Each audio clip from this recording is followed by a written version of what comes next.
On the night of March 3rd, 1987, Kathy Martin was at home caring for her children, while her husband Mike was at work and later socializing with friends. That evening, Kathy's routine remained unchanged, but her husband became increasingly worried when she failed to answer his calls from a payphone after work, something unusual given her typically reserved nature. Concerned, Mike contacted their neighbor, Tim Robinson, requesting he check on Kathy. Tim arrived at the house, knocked, but received no response. Observing the living room, he saw the television still running, yet no sign of movement. Growing more anxious, Tim decided not to wait, but instead drove around town, searching for police patrols. Eventually, he flagged down officers and explained the situation. Upon arriving at the residence, the officers found the door unlocked, which heightened their unease. Inside, they discovered Kathy's older daughter unconscious on the sofa, visibly distressed but alive. They swiftly called for an ambulance, and as they examined further, they found Kathy's younger child safe and asleep in her crib. However, the most alarming scene was in the main bedroom. Kathy lay sprawled on the floor, her body covered in blood, and her appearance indicating she was no longer alive. Her arms had been tied with a light cord, and she was unclothed. The police immediately concluded that Kathy's life had ended there. Paramedics transported her daughter to the hospital, while investigators began examining the crime scene. Kathy's father arrived shortly after, but police kept details confidential, advising him to stay with his granddaughter. From the hospital, he learned of his daughter's passing through a news broadcast. When Mike reached the home, investigators detected signs that suggested something was quite unusual about the circumstances of his wife's death. Arriving late at the scene, the suspect was found with blood-like stains visible on his shirt. Law enforcement officials immediately requested his clothing for examination and began questioning him. During this process, forensic investigators uncovered critical clues, including several bloodstains in the bathroom. These signatures indicated an attempt by the offender to conceal evidence after the incident. The discovery also implied that the attacker had spent some time inside the residence following the crime. Further forensic analysis revealed additional important details. Notably, there were no signs of forced entry, and all windows and doors, aside from the front entrance, were securely closed and locked. This suggested that the victim might have willingly invited the attacker or that he possessed a key. Authorities theorized that threats may have been made to Kathy's children, discouraging her from resisting or making noise. As a result, Kathy could have agreed to the attacker's demands, hoping to protect her children, but ultimately lost her life. While doctors worked tirelessly to save Kathy's daughter, they observed that she had been subjected to brutal physical assault, most likely with her own hands. She remained in critical condition for several hours, with her prognosis remaining grim. Medical examiners analyzing Kathy's body found that she had sustained extensive injuries, including 16 stab wounds predominantly in her abdominal area. Additionally, evidence of sexual assault was identified, and biological samples were collected at the scene for analysis. Unfortunately, at that time, DNA profiling was not yet standard practice, limiting investigators to blood type identification rather than precise matches. The police, noticing peculiar stains on the suspect's shirt early on, preserved his clothing for analysis. His behavior that evening appeared suspicious. After work, instead of returning home when unable to reach his wife, he asked a neighbor to check on her. Such actions mirrored prior cases where a husband, after harming his spouse, would spend time socializing outside to establish an alibi. To obscure his involvement, he sought to have someone else confirm his wife's condition and thus divert suspicion. Further investigation revealed that the suspect, whose name was Mike, had a criminal background. After high school, he was arrested for selling illicit substances to an undercover officer and sentenced to 6 years in prison, of which he served only 2 before parole.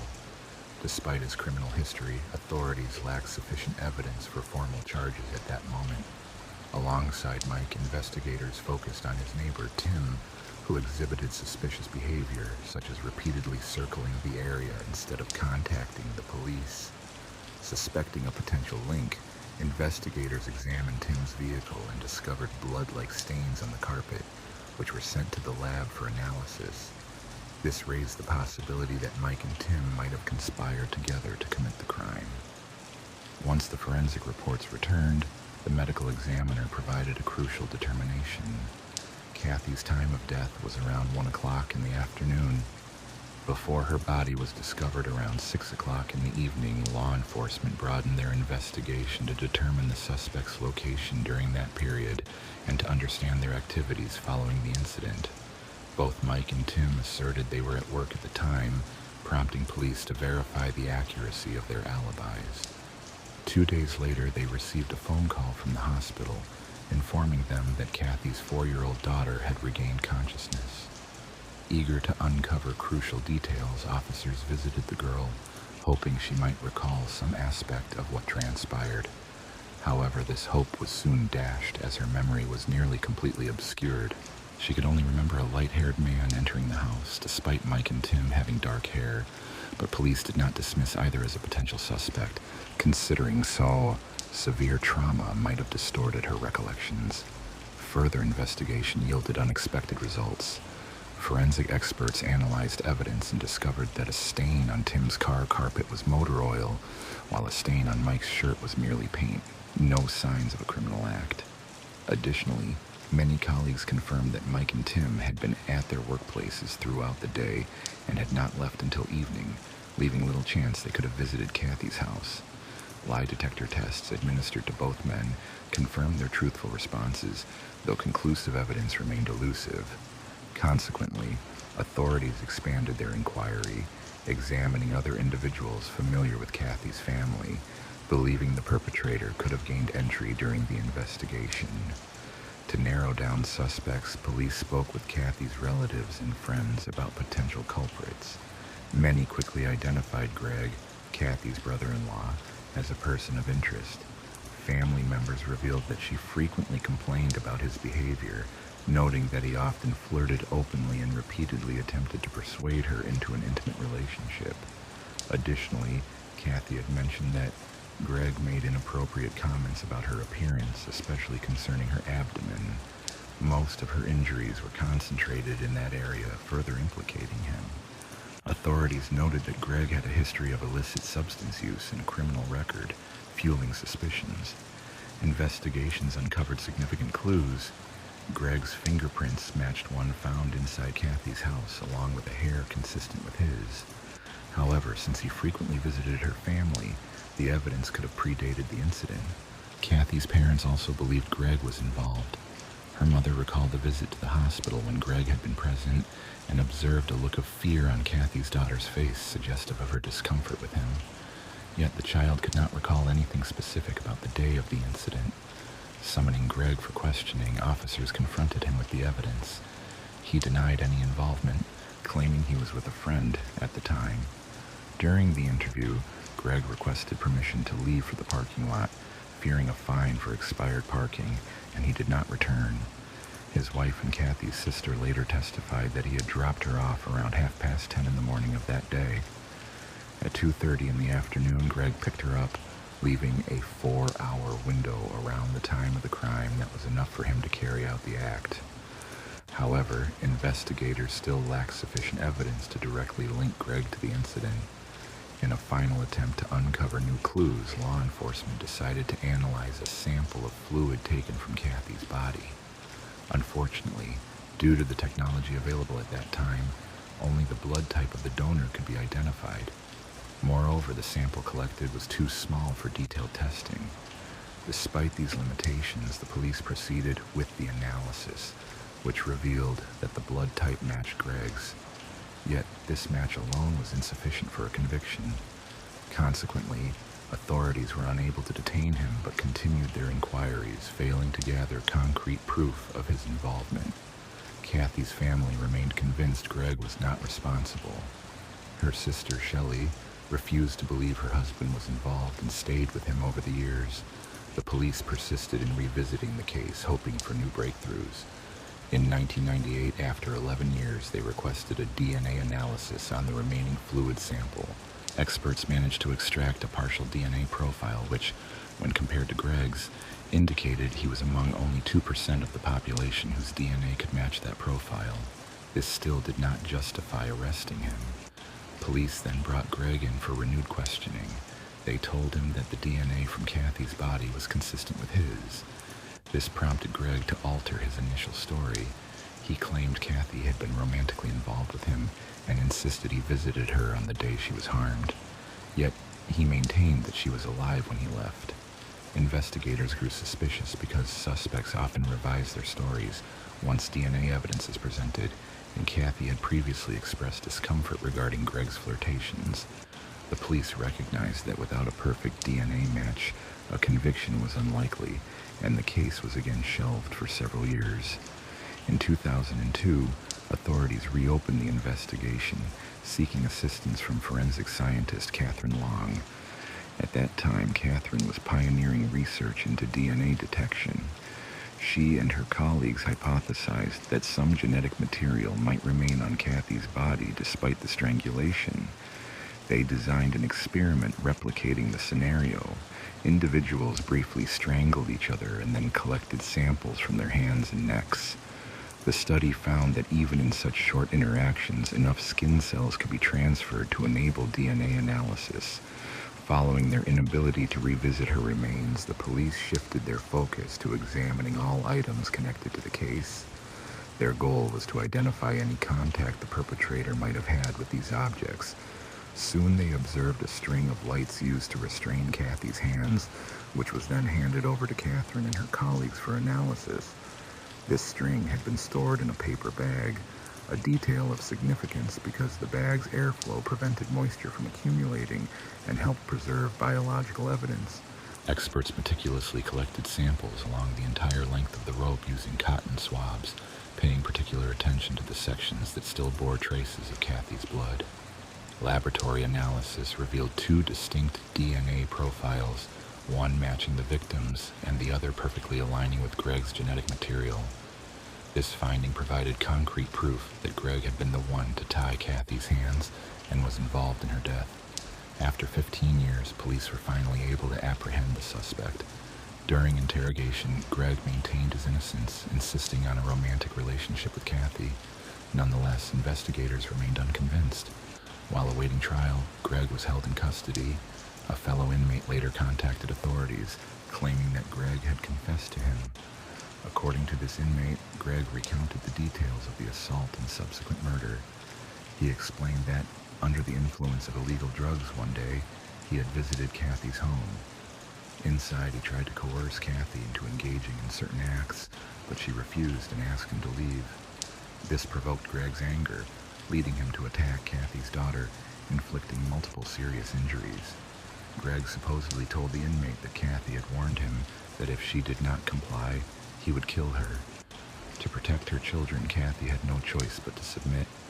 He then tied her up, assaulted her, and caused her death through blunt force injuries. To conceal the crime, Greg cleaned off the blood in the bathroom, changed into Kathy's husband's clothing, and left the scene. Eventually, Greg was forced to confront the truths of his actions. He ultimately confessed to the police that he had murdered Kathy in 2004. During the court proceedings, he pleaded guilty and received a sentence of 45 years. However, he only served 4 years before passing away at age 56 from liver disease. Kathy's husband, Mike, also died at the age of 45, enduring the lasting impact of this tragic chain of events. At 45 years old, Kathy's family, including her parents and children, waited patiently, trusting that law enforcement would locate the perpetrator. Despite their strong suspicion that Greg was responsible for the crime, they had no proof and faced the painful reality of living with uncertainty. They continued their lives with Greg remaining in the household, sharing daily moments with their second daughter, yet feeling helpless to alter the situation. Today, we examine another tragic case, one marked by heartbreak and loss. The story involves Michaela Garrett, her mother Sharon, and her father Rod. For 5 years, Sharon and Rod struggled to conceive, undergoing numerous medical consultations and fertility treatments. Their perseverance paid off with the birth of Michaela on January 24, 1979 in Oakland, California. The couple often called her their miracle child, given the hardships they had endured to have her. Subsequently, Their family grew with the arrival of two more children, Libby and Alex. In 1986, the Garretts moved to Hayward, settling into a stable life filled with love and care. As a child, Michaela was admired for her intelligence, lively spirit, and good manners. She paid close attention to her parents and obeyed their guidance. Sharon especially was nurturing, sometimes to the point of being overly protective, a reaction that was understandable amid the rising fears of child abductions in California during that decade. On Saturday, the 19th of November, 1988, Michaela finished her breakfast with her family. Her closest friend, 9-year-old Katrina Rodriguez, stopped by, asking to join Michaela for a quick trip to the neighborhood grocery store to buy snacks. Initially, Sharon, Michaela's mother, hesitated. She was cautious because of recent incidents of child disappearances, but after some persuasion, she allowed Michaela to go, trusting her daughter to be careful. Sharon gave Michaela $5 and reminded her to stay alert, while Rod stepped outside to work on the car. Sharon returned to the kitchen, unaware that the following moments would change her life forever. Michaela and Katrina hurried out on their scooters, heading toward Rainbow Market on Mission Boulevard. They parked their bikes outside the store and went inside to buy treats, 2 bottles of Mountain Dew, 2 beef jerky sticks, and 2 cherry toffees. As they left, still chatting about holiday plans, they suddenly remembered that their scooters were still outside. To their surprise, the scooters had been moved. One was now about 3 parking spaces away, close to a nearby car. Distressed by the disappearance, the girls decided to split up in a search for the missing ride, with Michaela soon spotting it close to where it had been left. Without hesitation, Michaela ran swiftly to the scooter and reached for the handlebars, her movements quick and instinctive. Suddenly, in a startling turn of events, a man emerged from a parked car, seizing Michaela around her waist. With forceful determination, he forced her into the back seat of the vehicle. Witnessing the chaos, Katrina froze momentarily, her eyes fixed on the unfolding scene as her friend struggled against the abductor's hold. The vehicle then sped away from the parking lot, accelerating down Mission Boulevard toward Union City. Regaining her composure, Katrina swiftly returned inside the store to alert the cashier, Rona Rowland, about the kidnapping. Rona immediately contacted the authorities, who promptly arrived at the scene. She also called Katrina's father to inform him of what had just happened. Meanwhile, Sharon was at home, washing dishes, when she heard frantic shouts from outside. Her husband, Rod, charged into the house, breathless, to tell her that Michaela had been taken outside the Rainbow Market. Together with Katrina's father, they rushed to the store where police officers questioned customers and staff amid the commotion. Katrina was deeply distressed and was allowed to leave with her father, while Rod and Sharon stayed behind, eager for any updates. As she waited anxiously, Sharon couldn't shake a growing sense of dread. She recalled a poem Michaela had written and a peculiar incident from the previous week that unsettled her. One early morning, Sharon had found Michaela sitting at the breakfast table writing in the dark. When asked about her poem, Michaela explained it was inspired by sounds she had heard from the attic that morning. She said her poem reflected the experiences of individuals held against their will, rather than those involved in violent acts. Sharon found the poem disturbing and out of character, noting Michaela's usual cheerful nature. In hindsight, she wondered if the poem was a kind of premonition or prophecy. The police received a description of the suspected kidnapper. Rona told them the man was a white male in his 30s, sporting a mustache. She also mentioned he drove a car in shades of burgundy or maroon, but couldn't specify the make or model. According to her, the suspect had parked his vehicle nearby, then watched the store's interior through the window rather than entering. Police drew a composite sketch and distributed it to local stations and media. Meanwhile, investigators also located the scooter involved in the incident. The investigators collected evidence from the scene, including a handprint from the handlebar of the scooter, which was added to their database in hopes of identifying the abductor. Despite this, no concrete leads emerged.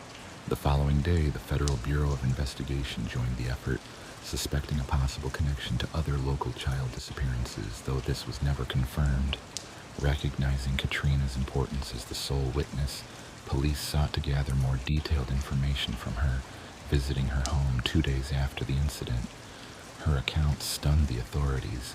She described the kidnapper quite differently from initial descriptions, portraying him as a young white man in his early 20s, with unkempt blonde hair, prominent acne scars, and striking blue eyes. Katrina vividly recalled his eyes as fox eyes, noting that despite his intense gaze, he seemed unaware of her presence. She also described his vehicle as a beige or tan box-shaped car with noticeable damage. This fresh description changed the course of the investigation, prompting law enforcement to reissue posters with the updated details and distribute them across the area. With this new lead, officers began canvassing local offenders and seeking any potential sightings. Volunteers played a crucial role, spreading information and detailed descriptions of Michaela, her white t-shirt, rolled-up blue jeans, black Mary Jane shoes, and pearl-colored feather-shaped earrings. The search extended beyond the immediate vicinity, including nearby outskirts of Garin National Park and Niles Canyon, prompted by a tip from hikers who found footprints believed to belong to one adult and one child. Their follow-up revealed a blanket and remnants of fast food, suggesting a possible camp or hiding spot. Psychologists hypothesized that the kidnapper would likely have taken Michaela to a secluded location to conceal her while the investigation continued. Authorities used helicopters equipped with infrared thermal imaging to scan the thick forested areas, while officers on horseback and on foot combed the terrain. Yet to everyone's dismay, neither Michaela nor her captors were found. The case captivated national attention, with Michaela's image broadcast on widely viewed programs such as Unsolved Mysteries and America's Most Wanted. Her photograph was also circulated on milk cartons, and over 50 million mailing cards featuring her likeness, description, and a composite sketch were sent to households nationwide. Despite the extensive efforts, the trail eventually went cold, leaving her disappearance an unresolved mystery. In the early years following Michaela's mysterious disappearance, the case drew widespread attention. Public figures, including San Francisco 49ers quarterback Joe Montana, openly supported Michaela's family and appealed to the community for any information. A reward of $70,000 was announced for tips leading to her whereabouts, and over 5,000 clues flooded in during the first year alone. Most of these turned out to be unfounded rumors, yet the community's resolve did not waver. Meanwhile, Sharon pursued her own investigation, uncovering a few leads. Some of these took her as far as Russia, but no concrete results emerged from her efforts. A pivotal development occurred between 1991 and 1992, when an inmate in Indiana provided critical details. Roger Haggard, serving an 11-year sentence for burglary, claimed to have helped a friend in hiding Michaela's remains in a gladiolus field in Union City. At first, authorities doubted his account and dismissed it as implausible. Undeterred, Roger reached out to the media for help. In 1992, he sent a letter to the San Francisco Chronicle, asserting he knew who had taken Michaela and where her body was buried. He offered to guide investigators to the site. Subsequently, authorities brought Roger to California to testify before a grand jury. Under oath, he repeated his story, promising to lead authorities to Michaela's remains and her kidnapper's residence. The next day, a team of investigators joined Roger at the claimed burial site. After 8 hours of excavation, he admitted that his story was fabricated, revealing he had only hoped to offer the Michaela family some solace. His false confession carried severe consequences. Roger was charged with perjury and sentenced to an additional 6 years behind bars. Furthermore, he was ordered to pay $6,000 in restitution to Michaela's family for misleading them and raising false hopes. This wasn't the only concern investigators faced. Attention turned to another individual, Lawrence Binder, a 43-year-old employee at a wastewater treatment plant. Though seemingly ordinary, married with a family, suspicions arose following a tip from local parents. They reported that he had been sending gifts and money to young girls in an attempt to befriend them. Some of his correspondence was written in reverse, requiring a mirror to decipher, adding to concerns.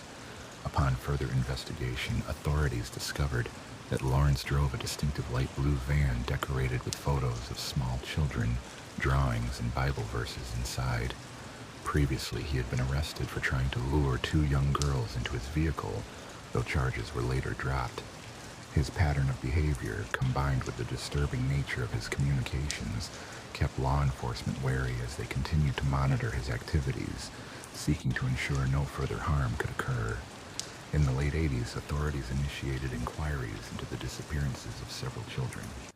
Following Michaela's case in 1888, investigators contacted her mother, Sharon, as well as Kim Schwartz, mother of 7-year-old Amber Schwartz, who vanished in June of that same year. Both mothers later expressed discomfort with the relentless communication from a man named Lawrence, who seemed overly eager to stay informed about the progress of the cases. As the investigation advanced, strange patterns emerged, leading officials to suspect Lawrence might be connected to a series of child abductions. Lawrence's disturbing behavior intensified suspicion. For instance, he predicted that the next victim would be a 9-year-old girl, and this proved accurate when Michaela disappeared. He also sent a Christmas card featuring an image of a girl holding up 4 fingers to an FBI profiler, suggesting a grim awareness of the victims' ages. The case grew darker when 4-year-old Amanda Campbell went missing on December 27, 1991. Lawrence was also linked to the disappearance of 13-year-old Eileen Melhoff from Dublin, California. His involvement in multiple cases garnered significant media attention, with his strange actions and fascination fueling public concern over a possible connection. Public suspicion grew, resulting in harassment and social backlash against Lawrence and his family. However, after Lawrence successfully sued the city of Fairfield for defamation, a reassessment of his role took place. Investigators concluded that his involvement was likely minimal, and many believed he was attempting to insert himself into ongoing investigations rather than being an actual perpetrator. Despite the ongoing complexity of the case, identifying a concrete suspect proved elusive. Later, law enforcement focused on Curtis Dean Anderson, arrested in August 2000. Anderson's arrest revealed a shocking pattern of criminal behavior. During questioning, he confessed to the 1999 abduction and murder of 7-year-old Zena Fairchild from Los Angeles. In a subsequent FBI interview in 2007, Anderson made a startling revelation. He claimed responsibility for the murders of 13 other women and girls. He also admitted to kidnapping and killing Amber Schwartz, whom he had seen on a street corner. Tragically, Anderson's life was cut short on December 9, 2007, due to kidney and liver failure, preventing further investigation into his full criminal history. After his death, authorities delved into Anderson's background, uncovering a curious coincidence.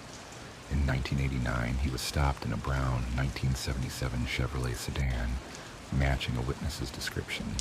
Although no longer alive, Anderson's confession revived interest in Michaela's case, prompting fresh investigations and new leads. Additionally, in August of 2012, a new development emerged when Wesley Sherman-Teen, part of the notorious Speed Freaks duo, became connected to the case, further complicating the hunt for answers. Following Lauren Herzog's death in January of the same year, Wesley reached out to the Stockton Record, noting that Lauren bore an astonishing resemblance to the composite sketch of Michaela's kidnapper. This similarity was reinforced by Katrina's observations, which indicated that Lauren shared striking characteristics with the man involved in Michaela's abduction. Acting on these leads, investigators began excavating a well in California, where Lauren and Wesley were believed to have disposed of Michaela's remains.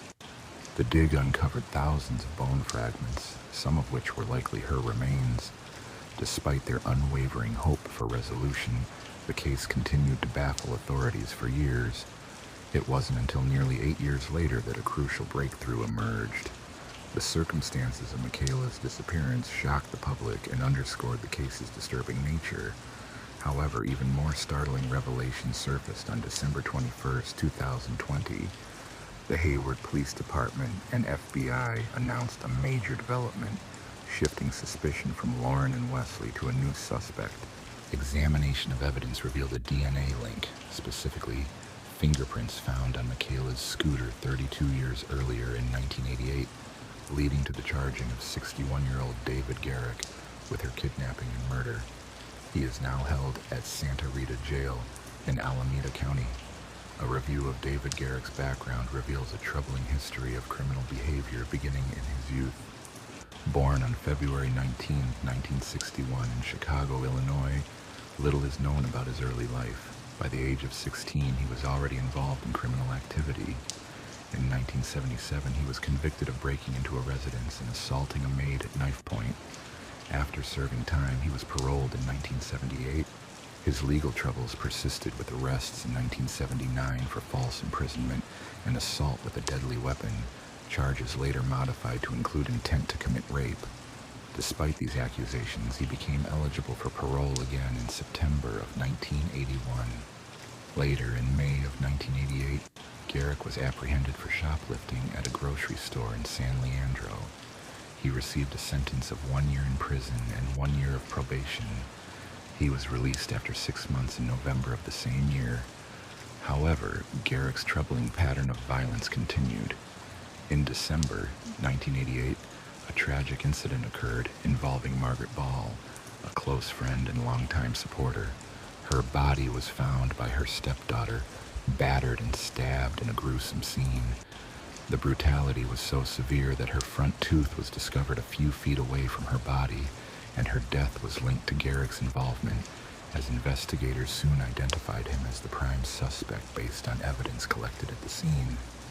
In 2016, substantial evidence linked David to the crime, leading to his arrest and eventual conviction for Margaret's murder, while he was already serving time for her death. New evidence surfaced in 2018, resulting in additional charges, and he was sentenced to an 18-year-to-life term. Later, DNA analysis linked David to 2 cold cases from 1986 in Fremont, California. On February 2nd of that year, 2 young women, Michelle Xavier, aged 18, and her best friend Jennifer Dwee, aged 20, had been celebrating a family birthday dinner before stopping at a convenience store. Shortly after midnight, their bodies were discovered on a roadside by a motorcyclist, revealing a scene of extreme violence.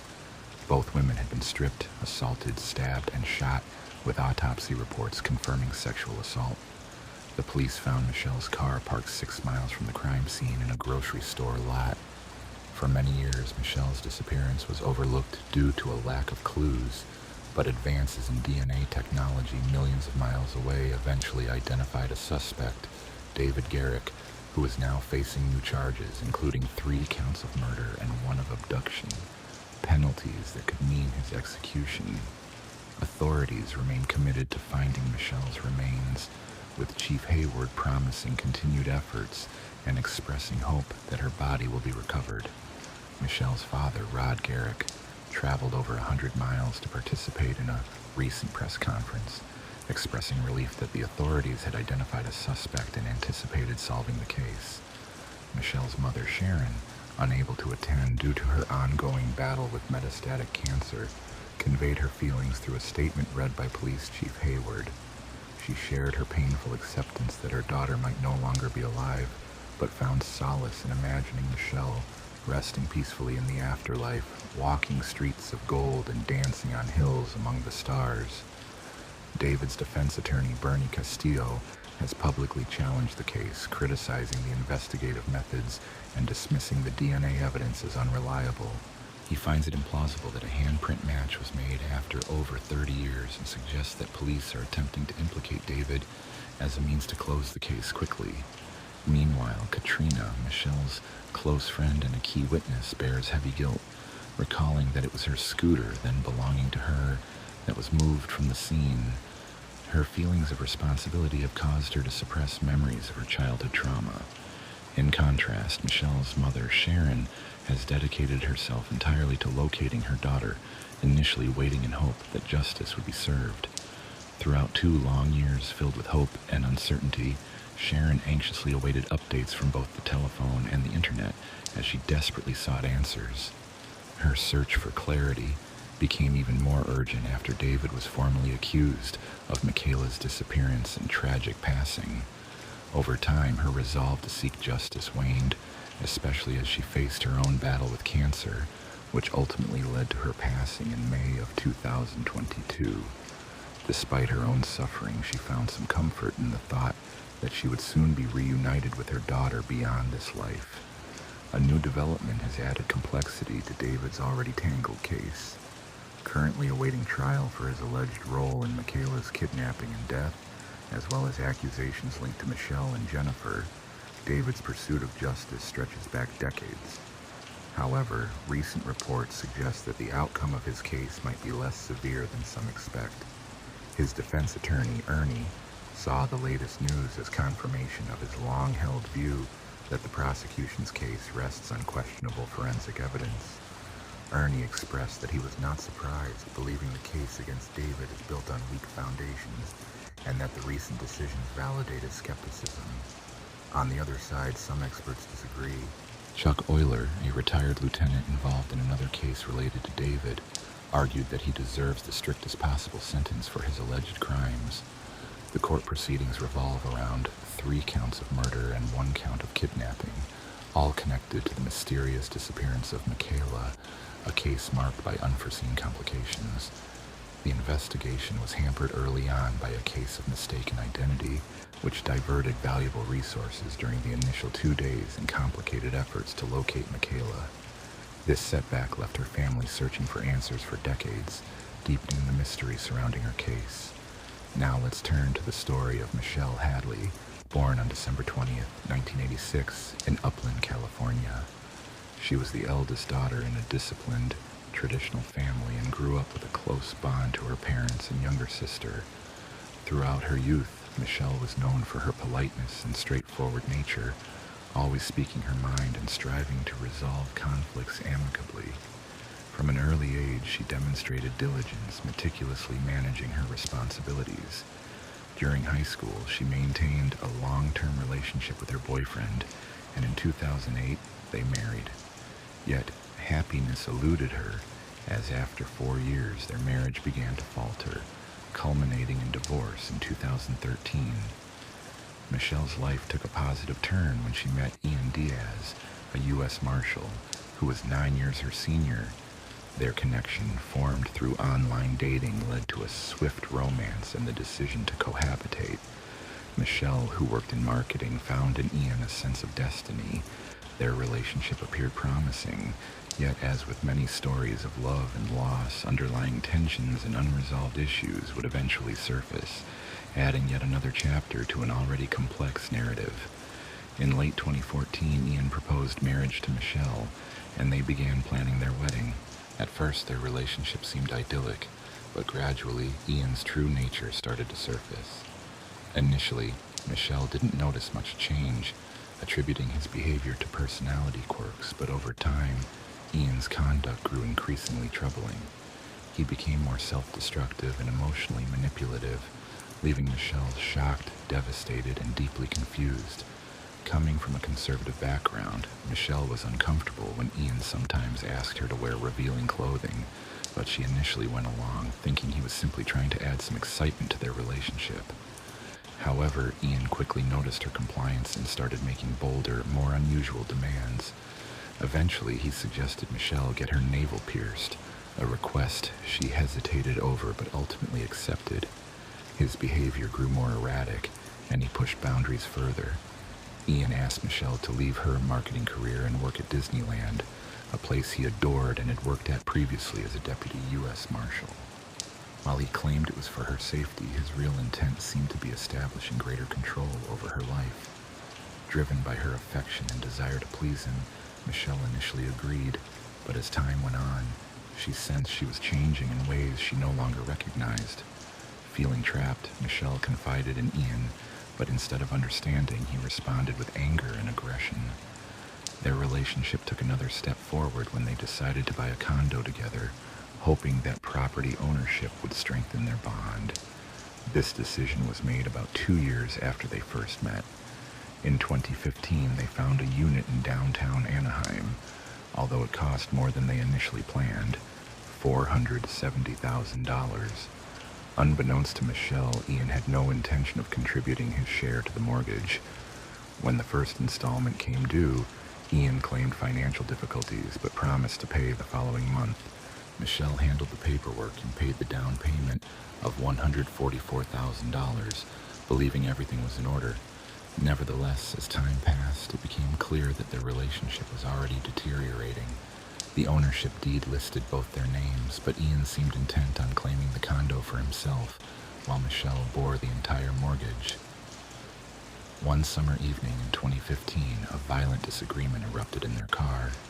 Ian physically attacked Michelle, causing minor injuries, and this marked a troubling escalation in their troubled relationship. Following a series of distressing events, Michelle found herself composing an emotional email to her sister, detailing the turmoil she had endured, though she never actually sent it. Nearly 2 months after purchasing their condo, as summer waned, Michelle made the difficult decision to leave Ian and move back in with her parents. Despite no longer residing there, she remained financially responsible for the mortgage, a situation that would later become a source of conflict between them. Ian, however, continued to neglect his payments, aggravating Michelle's frustration. At that time, Michelle had left her high-paying job, taking up a position at Disneyland that she disliked, and which paid considerably less than her previous employment. Hoping to resolve the mortgage issues amicably, she reached out to Ian through emails, phone calls, and texts, but he deliberately ignored her attempts at communication. This silence only intensified the tension, eventually leading Michelle to confront Ian face to face. His response was shocking. He revealed he had no intention of paying the mortgage, a revelation that enraged her. Faced with the challenging situation, Michelle warned Ian via email that his neglect could have serious consequences if he continued. Rather than responding constructively, Ian's reaction was to file a restraining order against her. The police, however, did not fully support this move, recognizing that Ian also bore some responsibility. Michelle countered by pointing out his failure to keep up with mortgage payments on their jointly owned condominium. To settle the matter, both parties hired legal representation, and a court eventually ordered Ian to clear the overdue mortgage. The ruling specified that if he failed to comply, he would face additional penalties. Though it was an unfavorable outcome for Ian, he had no choice but to abide by the court's decision. This legal dispute lasted about a year, and by 2016, Michelle and Ian had officially parted ways. This marked a fresh start for Michelle, freeing her from a relationship that had become toxic. Meanwhile, Ian remained resentful about the outcome, continuing to live in the condo and handle the mortgage payments. The ongoing stress prompted him to revisit dating apps in an attempt to move forward. Through this, he met Angela Connell, a woman he believed was an ideal match for him. Angela was born in 1985 in Phoenix, Arizona. She attended a Catholic high school before graduating from Arizona State University in 2006. Ian and Angela met in January 2016 and felt an immediate connection. Their relationship advanced rapidly. Ian proposed within a month, and Angela soon moved into his condo. Things appeared promising, and by May that year, Angela announced she was expecting twins. Ian felt elated. However, their happiness was soon overshadowed when Angela received an anonymous message containing threatening content. After all, Angela realized she was not the intended target for Ian's message. She was initially stunned, suspecting the note might have come from her former boyfriend, Jason Raburn, with whom she had a tumultuous history before marrying Ian. However, something about the situation didn't sit right. Angela had severed all contact with Jason after their breakup, and he had no knowledge of her new life. It wasn't until Ian mentioned the condo, once owned by his ex-girlfriend Michelle, that Angela suspected Michelle might be behind the messages. Over time, she received more emails from various accounts, all containing similar content but phrased differently. Curious, Angela responded to one email, requesting the sender reveal their identity. To her surprise, the reply claimed to be Michelle Hadley. Angela demanded that Michelle cease contact, but the emails kept coming. Their tone grew more threatening and unsettling, leaving Angela frightened for her safety. Recognizing the seriousness, she decided to take action by applying for a restraining order against Michelle. On June 1st of that year, Angela explained to the authorities that an email from Michelle had made her feel anxious and intimidated, making her uneasy about leaving her home due to the threatening messages. Fearing for her well-being, she sought legal protection, which was granted shortly afterwards. By June, Michelle's situation appeared to have stabilized. One evening, after meeting a friend, Michelle returned home to find police officers waiting in her driveway. Caught off guard but cooperative, she was taken for questioning on a restraining order violation. During interrogation, Michelle denied any involvement with Angela or the threatening emails. She claimed to be a victim of a setup, pointing to two suspicious alerts she had received just a week earlier. The first was from Google, notifying her that her email account had been disabled. The second was from Microsoft, indicating her primary email was being used as a recovery contact for unknown accounts.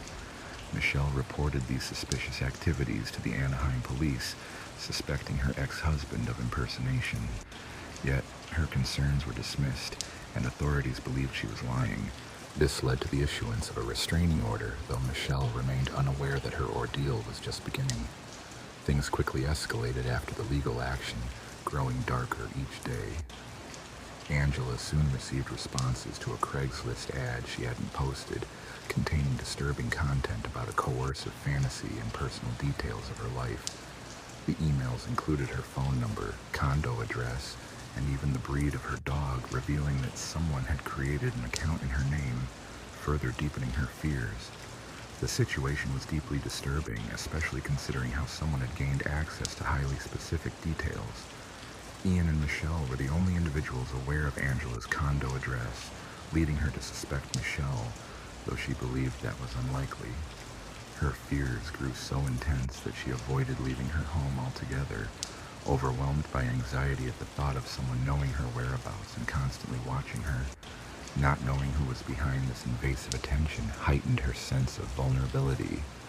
Just days after posting an ad on Craigslist on June 24th, 2016, Angela was violently attacked, and her safety was severely compromised. She sustained bruising around her neck, torn clothing, and a serious head injury from being thrown into a wall. Despite her injuries, Angela quickly responded by calling emergency services. When authorities arrived, she accused Michelle of being responsible for the assault, prompting law enforcement to take more decisive steps. Recognizing that a simple restraining order would not suffice, officers decided to arrest Michelle. While in custody, Michelle managed to contact her conservative parents, who were determined to handle the matter discreetly. Relying on their financial stability as successful entrepreneurs, they secured her release by posting bail set at $10,000. Following these events, Angela began receiving harassing messages. Interestingly, some of these came from Michelle's personal email address. It remained unclear whether Michelle was the true sender or if someone else was exploiting her identity to mislead authorities. Then, on July 13th, Angela observed a strange man outside her condominium. When police arrived, he claimed to have responded to a Craigslist ad bearing Angela's name, which contained explicit content. Further investigation revealed that the ad was created through an account linked to Michelle. This discovery raised suspicions about Michelle's possible involvement and whether she had supplied false information to the police. Alternatively, it was conceivable that someone else was impersonating her. The next day, Michelle was arrested again, this time with bail set at $1 million, an amount her parents could not afford. Michelle vehemently denied sending the threatening emails or creating the ads, and her parents believed her due to their knowledge of her character and lack of motive for such actions. They engaged a lawyer, concerned that whoever was behind the harassment might continue to bring trouble for their daughter. During Michelle's second incarceration, the threatening messages ceased for approximately 3 months, providing a temporary lull for Angela. Meanwhile, her parents examined Michelle's records, including medical and school documentation, in an effort to uncover inconsistencies or clues. This research eventually revealed that Michelle had been hospitalized on the very same day the initial threatening emails had been sent, making it impossible for her to be responsible for those specific actions. Michelle's parents felt a renewed sense of hope when they finally received an update about her situation. For weeks, they had been trying to trace the source of ominous emails which were sent from accounts with encrypted IP addresses. To uncover the truth, Michelle's father installed multiple software tools designed to identify the senders, hoping for a break in the case. Then, unexpectedly, they received a call with startling news. Michelle's bail had been posted. The surprising part was that the person who paid the $1 million bond was Ian, someone who had previously been abusive toward Michelle. This event happened on September 30th, 2016, when Ian handed over the bail money to the police. Michelle's family was stunned by his actions. They couldn't understand his motives. Was he attempting to make amends for past wrongs, or was there some other reason behind his decision? After her release on bail, Michelle and her family pressed for answers. Ian then disclosed startling information, claiming that Angela had orchestrated Michelle's framing. According to Ian, Angela had created fake email accounts impersonating Michelle to send threatening messages to herself, and had even posted advertisements on online classified platforms to falsely suggest Michelle was responsible. The details in those advertisements revealed knowledge that could only have come from Ian and Angela. Further digging uncovered that bruises Angela displayed on June 24th, 2016, were self-inflicted, a fact supported by CCTV footage Ian obtained. In addition, Ian uncovered a history of deception by Angela, who had been dishonest ever since they first met. One striking example was her fabrication of a pregnancy. He found evidence suggesting she had bought a fake sonogram of twins on Etsy for a small sum of money, pretending to be expecting.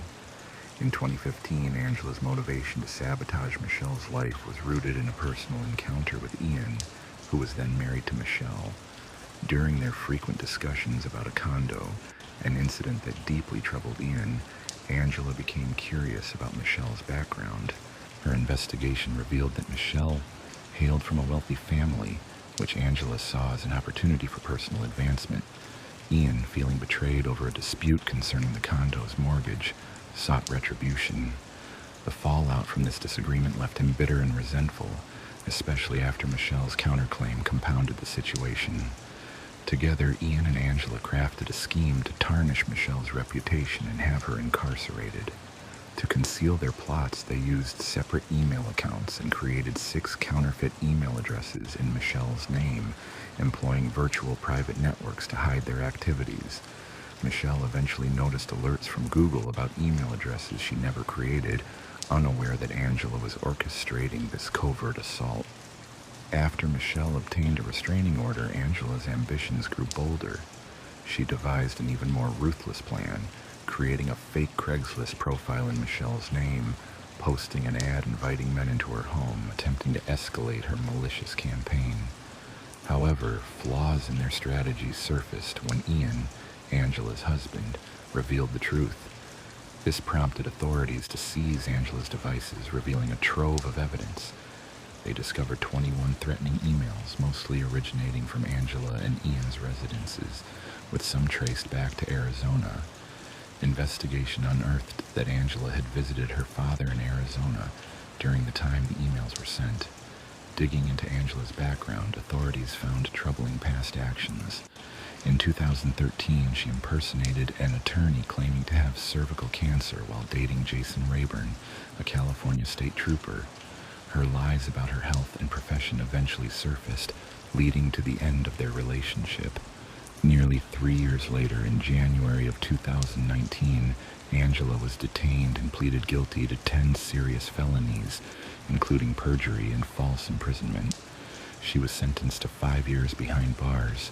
In the meantime, the Orange County District Attorney's Office cleared Michelle of all wrongful accusations, restoring her reputation after the false charges. The charges against Michelle were finally dismissed, bringing an end to a stressful and painstaking chapter in her life. Although this ordeal was now behind her, she continued to carry the emotional scars of her wrongful conviction, including the time she had spent incarcerated. Her wrongful arrest cost her dearly. She was forced to abandon her MBA studies and lose her employment. Once the charges were cleared, Michelle's life began to turn around. She earned her MBA and secured a promising position in marketing at a cosmetics company. Subsequently, she moved to New York to live with her sister, and her outlook improved significantly.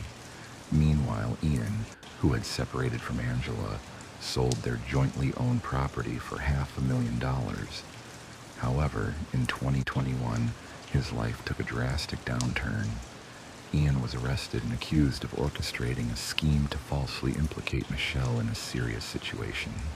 Consequently, he was sentenced to 5 years in prison, having been convicted of perjury.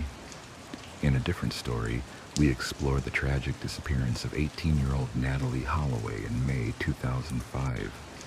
While on a graduation trip to Aruba, a popular Caribbean island near Venezuela, Natalie and her classmates from Mountain Brook High School spent their days enjoying the beach, sunbathing, dancing, and exploring local entertainment. They stayed at the Holiday Inn, and the group enjoyed several days of carefree celebration, but on the day of their departure, Natalie was no longer present. Her belongings, phone, and passport remained at the hotel, yet she had vanished without a trace. Natalie's mother, Elizabeth Twitty, was the first to raise concerns when her daughter did not return. Elizabeth sensed something was amiss, as Natalie was typically obedient and kept in steady contact. She and her stepfather hurried to Aruba to look for her. Upon arrival, Elizabeth quickly gathered information that the local police seemed neglectful to pursue. The authorities dismissed her worries, suggesting that such cases were not uncommon and often resolved themselves when missing persons simply got lost or missed their flights. However, Elizabeth knew her daughter well and believed that her disappearance indicated something more serious. The last time Natalie was seen, she was leaving Carlos and Charlie's nightclub in the company of 17-year-old Jan, a local resident, who had offered her a drink. They left with 2 other young men in a silver Honda, and hours later Elizabeth contacted the police again, providing alarming details. This led to the detention of the 3 young men. Initially, one of them denied knowing Natalie, but he later admitted to leaving the bar with her. His account revealed that they had driven around, visited the beach, and that she was last seen being dropped off near her hotel by friends familiar with her. Following a 13-year marriage, Natalie's parents divorced, and she remained with her mother while her father continued to support her both emotionally and financially. In 2000, Elizabeth remarried George Twitty, prompting Natalie's move to Mountain Brook. The transition was seamless, aided by her outgoing personality, which helped her forge new friendships easily. Her family was deeply religious, attending church every Sunday, shaping her moral outlook. People who knew her recalled her as kind, modest, and radiant, with a smile that lit up any room. An outstanding student, Natalie was involved in dance and various clubs, nurturing her dream of a career in medicine. She had chosen a local university, earning a generous scholarship, and was optimistic about her future. Her life seemed full of promise, and she was eagerly preparing for an upcoming trip.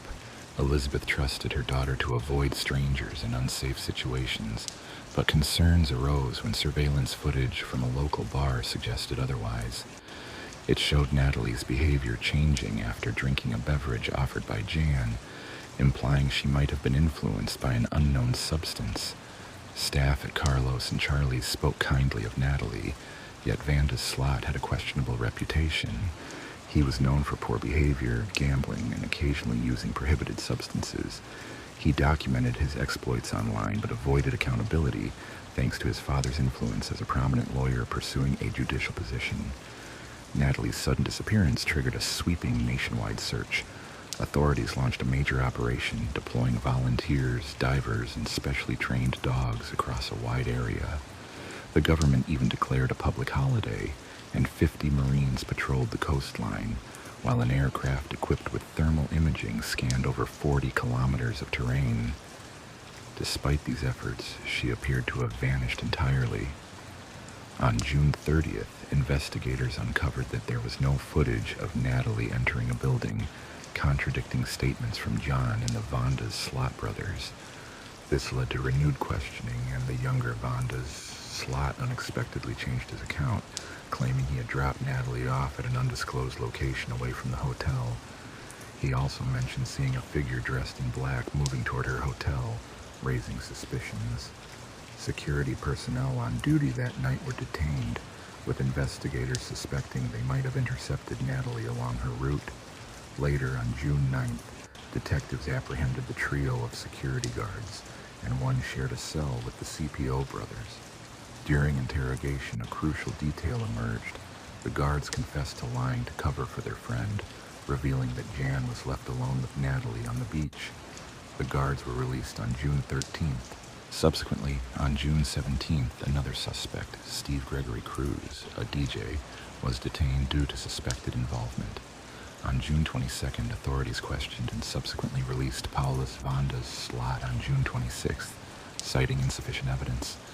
Meanwhile, Jan offered a third explanation for Natalie's disappearance, but the case remained unresolved, leaving many questions unanswered and the search ongoing.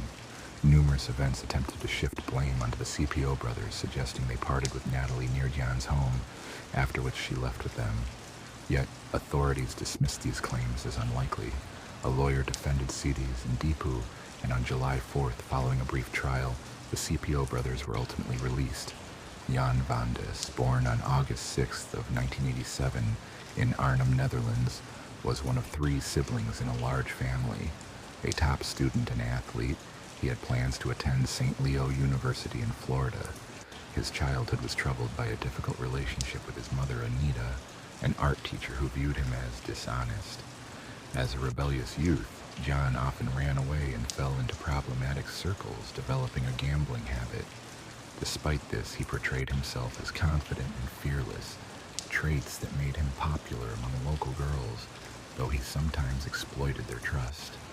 While the investigation into Natalie's disappearance continued, authorities worked tirelessly to find her, providing significant financial support. The Holloway family, desperate for answers, initially offered a $50,000 reward, which later increased to $1 million. An additional $100,000 was promised for information leading to her remains, later raised to $250,000. During this period, new witnesses came forward. One claimed to have seen John with the CPO brothers at a nightclub between 2:30 and 3 a.m., and another reported seeing suspicious men at a dump site on May 30th, where Natalie's body might have been hidden. However, subsequent checks failed to verify these claims. On August 26th, police detained the CPO brothers and another young man. These arrests appeared more like intimidation rather than participation in the crime. By September 3rd, all 4 were released on bail, and about 10 days later, the court lifted all restrictions as no concrete evidence had emerged. Jan Vander, detained for 3 months, sought to leverage his notoriety by granting interviews and appearing on television. During these appearances, he claimed Natalie had flirted with him and offered herself sexually, which he refused due to lacking a condom. In one instance, Jan became aggressive, hurling a glass at an interviewer. A journalist targeted in this incident worked with authorities to plant a bug in a car belonging to a friend, recording Jan admitting to witnessing Natalie's death. Jan stated that he and Natalie had sex on the beach, after which she began to shake and lost consciousness, eventually passing away. He claimed that he and a friend disposed of her body in the sea. Despite this confession, Jan later denied the account on another show, asserting he only told his friend what he wanted to hear. In 2007, he published a book titled Asterisk, The Case of Natalie Holloway, my own account of her disappearance in Aruba Asterisk, where he presented his perspective and apologized to Natalie's family. By then, the official investigation had largely stagnated. In 2008, new witnesses surfaced, including one who saw Jan with his father on the beach around 4 o'clock in the morning. On the night Natalie vanished, a younger member of the Vander family appeared visibly unsettled. Witnesses saw him engaged in a heated argument with his father inside a vehicle before they drove off. However, Paulus Vander had a solid alibi for that evening. Another key witness was Jan's former partner, who recalled a puzzling remark Jan had once made about being capable of getting rid of a person's remains. Despite its intrigue, this comment wasn't deemed a significant lead, considering Jan's past tendencies to lie and exaggerate. Jan and the Vander brothers had faced detention multiple times but were released due to insufficient evidence. The Holloway family hired a private investigator who, together with Natalie's father, took matters into their own hands. They interviewed local residents and searched the nearby landfill. Their efforts revealed several shortcomings by local authorities, including neglecting to question Natalie's classmates and hotel neighbors. It was also discovered that someone had repeatedly used Natalie's hotel key on her disappearance night. Notably, her mobile phone and toothbrush were left behind, with male DNA found on the toothbrush. The investigation highlighted significant negligence on the part of Arabin officials in managing the case. It was also uncovered that Jan's father, Paulus Vander, died of a heart attack in 2010, reportedly overwhelmed by the stress and shame of his son's conduct. After his father's passing, Jan attempted to blackmail the Holloway family, offering to disclose the full story for $250,000. The family agreed to meet and paid $25,000 up front. During this meeting, Jan presented yet another version of events, claiming Natalie had resisted his advances, which enraged him, leading to her accidental death. He then purportedly buried her body beneath the building's foundation. However, police investigations soon proved Jan's account false, as the house he indicated had already been constructed and its foundation was complete at the time of Natalie's disappearance. Jan fled to Peru with the money but was not immediately caught. On June 1st of that year, the body of a 21-year-old woman, Stephanie Flores Ramirez, was discovered in a Lima hotel. She had sustained severe injuries, and her death was attributed to a neck fracture. Surveillance footage quickly identified her attacker, leading to Jan's arrest.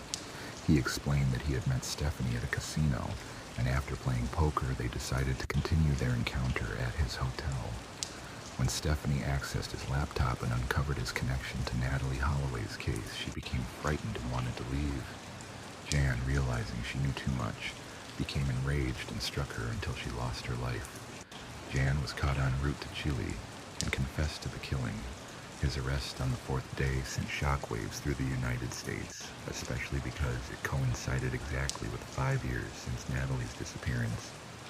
Elizabeth Twitty expressed profound grief, emphasizing that justice had finally been served in this tragic saga. On January 11, 2012, Jan received a verdict of 28 years imprisonment for his deliberate assault on Stephanie Flores Ramirez, a sentence that came at the expense of another individual's life. Alongside his incarceration, he was ordered to compensate the Ramirez family with $775,000. In 2014, John was transferred from Patis Gordas prison to Chalet Pala prison, where he encountered a Peruvian woman who had visited another inmate 2 years prior. They married, yet it soon became clear that Jan exploited her for his own benefit, demonstrating no remorse or guilt for his past actions. During this period, in June of 2011, David Holloway petitioned an Alabama court to declare his daughter Natalie, who had gone missing in 2005, legally deceased. Her mother opposed this, hoping Jan might eventually admit responsibility for the crime and face justice. After hearing the case, Judge Alan King granted the declaration on January 12, 2012. Fast forward to June 8, 2023, Jan was extradited from a foreign prison to the United States, specifically to Hoover City Jail in Alabama. The following day, he faced new charges of extortion and wire fraud, to which he pleaded not guilty. However, on October 18th of the same year, Jan entered into a plea agreement, confessing to the murder of Natalie Holloway. He admitted to striking her with a cinder block on May 30th, 2005, and disposing of her body at sea, hoping sharks would consume her remains. Unfortunately, the confession, part of his plea deal, could not be utilized as evidence in court. Consequently, Jan was sentenced to 20 years imprisonment, to run concurrently with his sentence in Peru. The case of Natalie Holloway's disappearance remains one of the most well-known unresolved missing persons cases in the United States, with investigations still ongoing in Aruba. Years of cover-ups, corrupt dealings, and bureaucratic delays allowed the tragedy to remain unpunished, despite worldwide attention. When Josh attempted to contact Sierra later that day, her phone rang without answer, instantly alarming him. Concerned, he called her mother, who quickly sensed that something was deeply amiss. Sierra's relatives, including her aunt, mobilized to search for her, scouring the neighborhood in hopes of locating her whereabouts. Despite their diligent efforts, they found no evidence or clues indicating where Sierra might have gone. As hours passed, anxiety grew within her family. Her mother eventually reported her disappearance to the police. An officer arrived roughly an hour later, but a neighbor's warning about a roadblock on County Road 6 redirected their attention.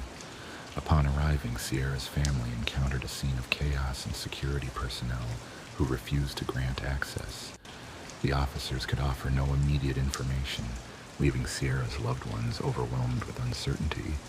Desperate for answers, her family turned to the FBI for assistance. Throughout the night, Sierra's family was consumed by worry, unable to rest or shake the feeling that she was in grave danger. The next morning, her mother and aunt began a more targeted search, contacting local hospitals in hope of identifying an unknown woman matching Sierra's description. Although no immediate results were found, a promising lead emerged from Detroit, Michigan. A young woman fitting Sierra's appearance had been hospitalized after escaping a moving vehicle with serious injuries. To confirm her identity, a nurse asked Sierra's family to describe any distinctive features, her calf scar and pierced navel. The woman in the hospital resembled Sierra closely, offering a glimmer of hope. Sadly, this lead was false. The woman was not Sierra, and the family was devastated, clinging to the faint hope that they might find her soon. Later that morning, police officers visited Sierra's home to update her family on the previous night's discoveries. During their investigation, an officer noticed signs of a struggle in a nearby cornfield and parked his vehicle to analyze the scene. Careful not to disturb potential evidence, he observed a motorcycle track leading into the field and spotted a shiny object, Sierra's purple bike. Further search revealed several items, including sunglasses belonging to both men and women, a bloody sock, and a screwdriver. These clues led investigators to believe Sierra had been taken from that location. As the investigation deepened, detectives examined Sierra's relationship with her boyfriend, Josh. They learned that their connection originated when they were just 7 years old, evolving into a romantic partnership by their high school years. Known for their joyful, adventurous nature, the couple often shared hobbies like skiing, and they maintained a strong bond despite attending different universities, Sierra at the University of Toledo and Josh at Bowling Green. Their relationship remained serious and committed, with Sierra expressing her desire to focus on her studies before settling down.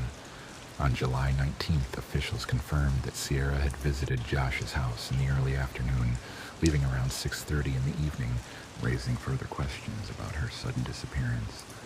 After returning home, Sierra's safety became a primary concern, prompting Josh to ride with her part of the way on his motorcycle. However, after a few miles, Sierra insisted she preferred to finish her journey alone on her bicycle. Reluctantly, Josh agreed, and they parted ways, with him heading back on his bike as Sierra continued riding. During the investigation into Sierra's disappearance, authorities discovered motorcycle tracks near her bike in the cornfields, raising a critical question. Could those tracks belong to Josh? Law enforcement couldn't dismiss the possibility and initiated further inquiries to determine if he was connected to the scene. They established a command post to collect and analyze all relevant evidence. A promising lead soon surfaced. A local resident reported finding a motorcycle helmet on the roadside on July 14th. He had picked it up during a drive and stored it in his truck. After Sierra went missing, he examined the helmet and discovered what appeared to be bloodstains. Remarkably, the helmet was located close to the area where Sierra's bicycle was found in the cornfield. Investigators questioned Josh about his helmet. He produced it immediately, confirming he had been carrying it. His alibi was verified through conversations with his parents, effectively ruling him out as a suspect. While Sierra's family remained visibly distressed, they did not suspect Josh's involvement in her disappearance. Recognizing the potential importance of the bloodstains, detectives sent the helmet to a forensic laboratory for DNA analysis, hopeful it would provide crucial insights. Meanwhile, word of Sierra's disappearance spread rapidly through the community, prompting residents to band together in search efforts. Teams scoured every nearby area, eager to find any trace that could lead to her whereabouts, reinforcing the town's collective resolve to bring her home safely. To express their support and hope, the community organized a candlelit vigil at the local high school. The gathering was emotional, filled with shared grief, hope, and a strong sense of solidarity. Hundreds of people gathered, holding candles and sending their thoughts and prayers for Sierra's safe return. After 2 days of relentless investigation, authorities received a tip about a suspicious van speeding through the vicinity. They suspected Sierra might have been taken in it, possibly falling prey to human trafficking. A lead pointed to a license plate linked to the van, prompting police to interview its owner. He explained that he had accelerated when another vehicle unexpectedly approached from behind, which he thought might have been a family member searching for Sierra. Startled by a sudden noise, he quickly left the area, which might have led others to suspect his involvement in Sierra's disappearance. After nearly 2 days of investigation, authorities had yet to find any clues pointing to her whereabouts. As time passed, hope within her family gradually faded, but the police persisted with their thorough search, knocking on doors in the hope of discovering new information. Their efforts eventually directed them to a farm owned by James Worley, a property consisting of a main house, a trailer, and a sizable barn. During questioning, investigators learned that on the day Sierra disappeared, James had been riding his motorcycle, yet he claimed his bike had broken down, causing him to lose a few personal items, notably a screwdriver and his helmet. To the detectives' surprise, these were precisely the objects found at the scene of Sierra's abduction. This revelation cast serious doubt on James's story, intensifying their suspicion that he might be connected to the incident. Further inspection revealed scratches on his face, implying he had been involved in a physical struggle. These marks prompted investigators to question whether there had been a confrontational encounter with Sierra. Driven to uncover more, they delved into James's past, uncovering a disturbing criminal record. Many years earlier, on the Independence Day of 1989, James had attempted to abduct a woman named Robin Gatter. That day, Robin was preparing for a neighborhood picnic when she decided to go for a bike ride. Thirsty and considering returning home, her plans changed when a car collided with her bike from behind. The impact knocked Robin into a nearby ditch, and as she struggled to recover, the driver approached her. Instead of offering aid, James unexpectedly attacked her from behind with a screwdriver, threatening her life. He tried to force her into his car with handcuffs, but Robin fought fiercely, managing to prevent the second cuff from fastening. Despite feeling faint, she continued resisting and screaming for help, but the sounds were muffled by the surrounding cornfields. Just as Robin was about to give up, she heard a motorcycle approaching. The rider stopped after noticing her distress, and Robin seized her chance by climbing onto the motorcycle's back, escaping her captor. The motorcyclist took her to her home, where she collapsed. Her mother immediately contacted emergency services, and Robin was transported to the hospital. Meanwhile, the motorcyclist led the police back to the scene, where James was still present with his vehicle.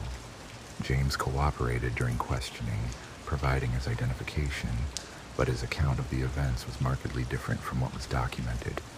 He denied any malicious intent, although the details of the past incident revealed a pattern of troubling behavior that added to the suspicions surrounding him and his possible involvement in Sierra's case. Involving a case that begins with a suspicious abduction, authorities quickly doubted the claims of James Worley, who insisted that he had restrained Robin with handcuffs following a bicycle accident, claiming it was solely to protect her from self-harm, not intended harm. However, James carried a troubled past. In 1989, he was convicted of attempting to abduct Robin and sentenced to between 6 and 10 years. Due to good behavior, he was released after 3 years. When Robin learned of his release, she was deeply frightened, fearing he might pose a threat again. Given his criminal history, police grew suspicious regarding both James and Sierra's mysterious disappearance. They secured a warrant to search his residence, which he shared with his mother. At first glance, everything appeared normal, but a detailed inspection of his sprawling backyard revealed something alarming: a hidden barn. Inside, investigators uncovered a small green crate containing sealed, labeled bags of women's clothing, including a pair of purple panties stained with what appeared to be blood. They also found a concealed freezer, an air mattress with stains, zip ties, duct tape, and additional restraints, such as handcuffs, all of which James claimed were for a commercial adult film venture. However, evidence suggested a far darker purpose, prompting the police to collect all items for DNA analysis. This evidence ultimately linked James to Sierra's murder. Authorities expanded their search across his property, draining a pond that might hold further clues. Their primary concern was the location of Sierra's remains. They explored every possible site, including the attic, insulation, and neighboring properties, considering that evidence could have been dispersed. A farmer reported a suspicious area in his field, corn stalks matted down and a dirt mound resembling a potential grave. With the ongoing search for Sierra, the farmer's concerns prompted him to contact law enforcement promptly. Police responded quickly, noticing a recent pile of dirt, which intensified their suspicions. They carefully examined the site, avoiding disturbance to any potential evidence, but found no immediate clues. Recognizing that evidence might be elsewhere, investigators extended their search to nearby farms using drones and helicopters. Their efforts paid off when they uncovered a fresh mound of dirt with disturbed corn. Trained dogs indicated that this could be a crime scene. As they excavated, they made a grim discovery. Human remains later confirmed to be Sierra's. Her hands were bound behind her back and her feet were cuffed. An object lodged in her mouth obstructed her airway, ultimately causing her death. The devastating news reached Sierra's family that night, plunging them into overwhelming grief and despair. A month after her disappearance and tragic death, James Worley was formally charged with 19 counts, including kidnapping and aggravated murder. 2 years later, he faced trial, maintaining his innocence despite mounting evidence. Over 8 intense days, prosecutors presented a harrowing case, culminating in a jury deliberation that lasted 6 hours before convicting him on all charges related to Sierra's death. The court sentenced him to the maximum punishment allowed, death. Turning to another tragic chapter, the case of A.A. Hasham begins with a migration story. The Hasham family moved from Lebanon to the United Kingdom in November of 2011, seeking safety and better opportunities. His father, Ism, aimed for his children to receive a quality education and become valuable members of society. After securing asylum and residency, they settled in Blackburn. Yasmin, known as Ya, was a bright and ambitious young woman studying law at Salford University, harboring big dreams for her future. Tragically, her hopes were abruptly shattered on May 17th of 2020 when she was taken from her home, leaving behind her family and aspirations, the details of which remain a heartbreaking chapter in their lives. In the early evening, approximately an hour after she had left home, her parents realized she hadn't returned. Her father went out to search for her, while her mother scoured online sources, soon learning that a woman had been shot in their neighborhood. Initially, they were devastated to hear that their daughter had been involved in the violence. Later that day, 19-year-old Aisha Hasham was walking along King Street when a car with multiple passengers passed by. Someone inside the vehicle fired 2 shots, one of which struck her fatally. Despite immediate medical attention, she succumbed to her injuries later that same day. Authorities do not believe the incident was driven by racial or religious motives. Deputy Chief Terry Woods has called on the public to assist with investigations, especially urging anyone with dash cam footage or surveillance data to come forward. The police are particularly interested in a green Toyota Avenue seen near the scene or any suspicious activity in the area. Witness reports indicate that 2 rounds were fired from the vehicle, and Aisha was caught in the crossfire while shopping for her family. Later, police found the abandoned Toyota Avenue near the crime scene and secured CCTV footage of the incident.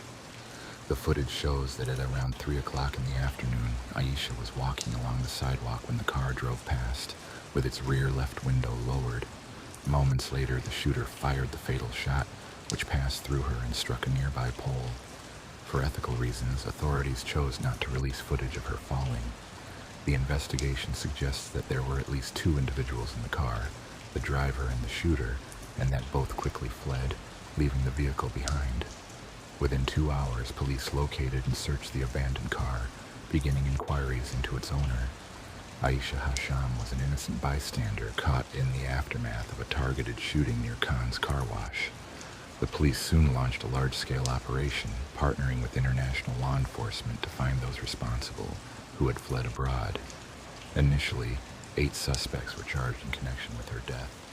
Ultimately, it was established that her passing was an unintended consequence of a deliberate attack aimed at the the car wash owner, who was a rival of a man named Pharaoh Sultan. Reports indicate that the attack was orchestrated by Sultan, allegedly hiring a hitman to eliminate his competitor. However, the gunfire mistakenly struck Aisha instead. CCTV footage shows that at the time of the shooting, she was standing a few feet from a pole. The first bullet missed its intended target and hit a nearby object, likely a water feature, suggesting that the shooter had aimed at someone else. The evidence strongly points to a misjudgment. The person the assailant intended to harm was the owner, but due to a mistake, an innocent bystander was hit instead. During the exchange, the shooter was positioned between her and the initial target, leading to the tragic accident. The incident began when a gunshot struck a woman in the left side of her chest, passing through her body before hitting a nearby pole. The vehicle involved immediately sped away from the scene. Witnessing the event, a car wash owner named K.A. rushed to assist her and quickly called emergency services. He described seeing both the vehicle and the firearm, noting that the car had rapidly left the area. Later, he reported that the same vehicle returned and began firing shots in his direction, aiming at him, which left him stunned and confused. To better understand this crime, it's important to analyze the roles of those involved. Starting with the mastermind, Pharaoh Sultan.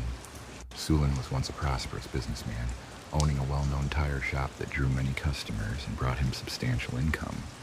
His success afforded his family a comfortable lifestyle, and he often shared images of his luxury cars on social media, showcasing the high life. However, as his business started to falter, Sultan devised a plan to eliminate his rival, KH. Despite being a possible suspect himself due to his motives, he proceeded with his scheme.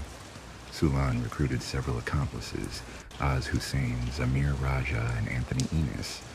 Together, they carried out a surveillance operation the day before, driving near the targeted car wash to scout the area. Additionally, Abu Bakr SAA used funds provided by Sultan to buy the Toyota involved in the attack. Kashif Manzur checked the vehicle to ensure it was functioning properly, addressing any technical issues beforehand. Usman SAA and his girlfriend, Judy Chapman, played supporting roles. They transported the shooter and driver to the Toyota's location in their Ford Fiesta and later picked them up after the incident. Following the crime, they abandoned the Toyota on a nearby street, with records placing the time at approximately 1:14 in the afternoon. Judy Chapman and Usman Sesa picked up Bra and Enos from Bolton and drove 13 miles to Blackburn, where the Toyota was parked. Kashif Manzur ensured the vehicle was ready, and all four then headed to Blackburn. But when they stopped a few miles from the car wash, the Toyota wouldn't start due to a dead battery. Manzur jump-started it with another vehicle's battery and some wires. Once the engine roared to life, he handed over control to Raja and Enos. Meanwhile, he returned to the service station where Sultan was waiting, observing quietly. As the Toyota approached a corner with its windows rolled down, Enos and Raja circled the block repeatedly, waiting for the opportune moment. Their goal was to approach from the same side of the street as Khan's car wash. Meanwhile, Manzur and Sultan watched the unfolding scene from a distance. During their fourth pass past the wash, the vehicle slowed down, coincidentally at the same moment KH was nearby. However, Raja made a critical mistake. Originally intending to target KH, he fired at an employee instead, missing his primary target. The second shot struck someone named Ya, and panic ensued. After the shooting, Raja and Enos abandoned the car and jumped into another vehicle driven by Judy Chapman and Usman Sesa, fleeing away from Blackburn. Police review of Sultan's store footage reveals that Az Hussein entered the premises. Sultan signaled to the others to leave the scene and ascend to the second floor. Abu Bakr SAA, who had purchased the Toyota involved in the incident, was present behind them when police radio reports mentioned that the vehicle used in the crime had been located. Hearing this, SAA quickly discussed something with Sultan. 91 days after the crime, Zamir Raja, the shooter, fled to Portugal and met with Enos, the Toyota driver, at Lisbon Airport. Both had escaped the country. Meanwhile, law enforcement arrested several suspects involved in the case. Sultan, considered the mastermind, was detained on May 18th. Abu Bakr SAA was arrested the following day. May 19th, Judy Chapman and Usman Sesa were taken into custody on May 20th, followed by Hussein and Manzur on May 21st. Raja, hoping to avoid detection, was apprehended at a London train station on June 6th. Enis was captured in Spain on July 4th and later extradited to the United Kingdom. Over the course of the investigation, several suspects initially denied involvement. Yet, as pressure increased, their stories began to conflict and inconsistencies emerged. Faced with mounting evidence, many turned on each other, revealing vital details. Each aimed to minimize their role, hoping for lighter sentences. By August 5th, 2021, the court issued its verdicts, imposing strict sentences on those convicted. In 2016, a tragic incident unfolded that would leave a lasting impact on all involved. The individuals connected to Pharaoh Salon, who had a prior conviction for a fatal incident dating back to 2001, received terms of life imprisonment with minimum durations ranging from 28 to 34 years. The shooter, Raja, was also sentenced to life with a minimum of 34 years, and it was reported he was paid $500 for his role. Anthony Enis, the driver, faced a minimum term of 33 years behind bars. The orchestrator of the crime, AAS Hussein, received a life sentence with at least 32 years in custody. Abubakar Sesha, responsible for acquiring the escape vehicle, will serve no less than 28 years, while Atman Satadya, who arranged transportation for the shooter and driver, is also set to spend at least 28 years in prison. Kashif Manzur, who ensured the vehicle was operational on the day of the incident, will serve a minimum of 27 years. The presiding judge criticized the defendants for their apparent lack of remorse. Instead of accepting responsibility, they attempted to deceive authorities and manipulate the situation. When confronted with evidence, they turned against each other in a bid to protect themselves. In a separate case from October 2021, Judy Chapman was convicted of involuntary deprivation of life and received a 15-year sentence for her role in driving the vehicle involved.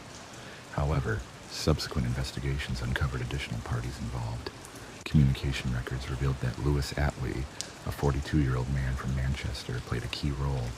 Sentenced to life with a minimum of 32 years in May 2023, evidence demonstrated that Atwee acted as an intermediary between Hussein, Raja, and Enis, helping coordinate the crime.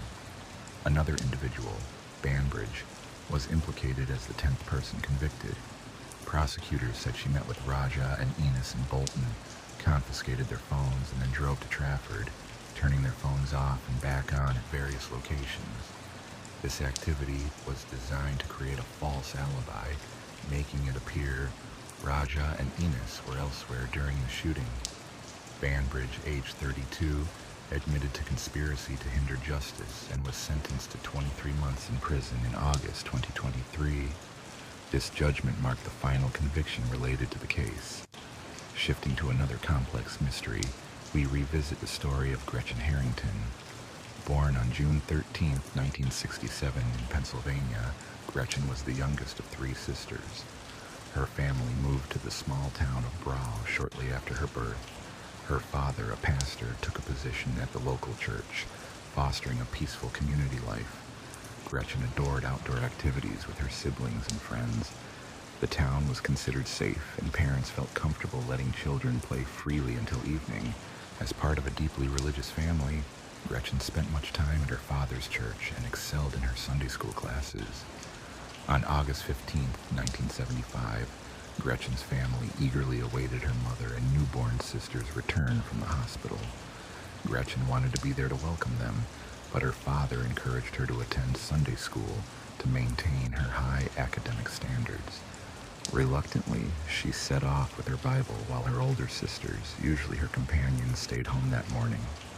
The journey to Sunday school was brief, an 8-minute walk, with the first session held at Trinity Church and lasting an hour and a half. Afterwards, some children moved on to the second church for additional lessons, and Gretchen was among them when she arrived there at 11:30 in the morning. Gretchen's father grew anxious when he realized his daughter was missing. Suspecting she might be at the local church, he quickly called to confirm, only to learn from the pastor's wife that Gretchen was not present. She then informed her husband, David, the Sunday school teacher, that Gretchen had not attended his class that morning. Concern deepened when Gretchen could not be located at home or at her friends' houses. Her best friend, also David's daughter, had seen nothing all day. As news of her disappearance spread, a search was launched immediately. The police mobilized hundreds of volunteers from the community, many of whom knew Gretchen's father, who scoured the town, including nearby wooded areas and riverbanks. A police helicopter joined in to scan from above. Despite relentless efforts through the night, Gretchen remained missing. The next day, flyers with her photo and details circulated along roads and streets, but she was nowhere to be found. Over several days, authorities uncovered no significant clues, and her fate remained a mystery. The town, known for its safety and the freedom children enjoyed in open spaces, was shaken. Some believed she might have run away, while others thought she could have drowned in the river. However, a more disturbing possibility was that she had been taken against her will. This led parents to grow cautious, limiting their children's outings to prevent further incidents. Police interviews revealed potential leads. A witness reported seeing a girl resembling Gretchen near the church on the morning she vanished. The witness described a green sedan approaching, but did not see what happened next. Another person recounted a similar sighting involving a white Cadillac. Authorities checked the owners of such vehicles nearby. Weeks later, a resident from a town 30 minutes away contacted police, claiming to have found children's shorts matching Gretchen's clothing. Her mother was shown the item, but confirmed it was not hers. Progress in the investigation stalled, prompting police to pause their search and focus on gathering additional information. As days passed, hope diminished of finding Gretchen alive. On a day marked by routine, a jogger in a sprawling national park, about 20 minutes from a nearby town, unexpectedly made a grim discovery. As he ran along the trails, he suddenly tripped over a body concealed among the foliage. Shocked, he promptly alerted park authorities, who in turn called the police. Upon arrival, investigators quickly recognized the remains belonged to a young child, but due to advanced decomposition, identifying her proved difficult. The authorities suspected that Gretchen might be the victim, prompting them to show her clothing, found at the scene, to her parents. Her mother swiftly confirmed they were her daughter's attire, having sewn the garments herself. Forensic analysis later corroborated this identification by matching dental records. It was determined that her cause of death was due to significant head injuries. The body's decomposition prevented any examination of other possible factors, including a potential sexual assault. Moreover, in the year of the crime, 1975, DNA testing was unavailable, leaving police without additional clues. The tragic event reignited community interest, prompting numerous tips from residents, especially those with past violent histories. Despite this, the investigation hit a standstill. Inquiries yielded no concrete leads. Over ensuing years, the case remained dormant, with occasional reviews and re-examinations of evidence, but nothing new emerged. Even modern attempts to analyze DNA proved fruitless, as no foreign genetic material was detected on Gretchen or her clothing. For decades, her case hovered unresolved in the public eye, occasionally making headlines and appearing on television reports. It wasn't until recent years that it garnered renewed attention from the broader community. Two local journalists, Joanna and Mike, decided to dedicate years to uncovering the truth by preparing a detailed account of the crime. Both had grown up in the same small town and had vivid memories of the tragedy that forever altered their community.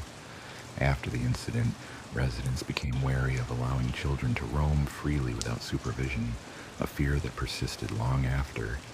Accessing case files and conducting interviews with those involved, Joanna and Mike reconstructed the timeline of Gretchen's disappearance.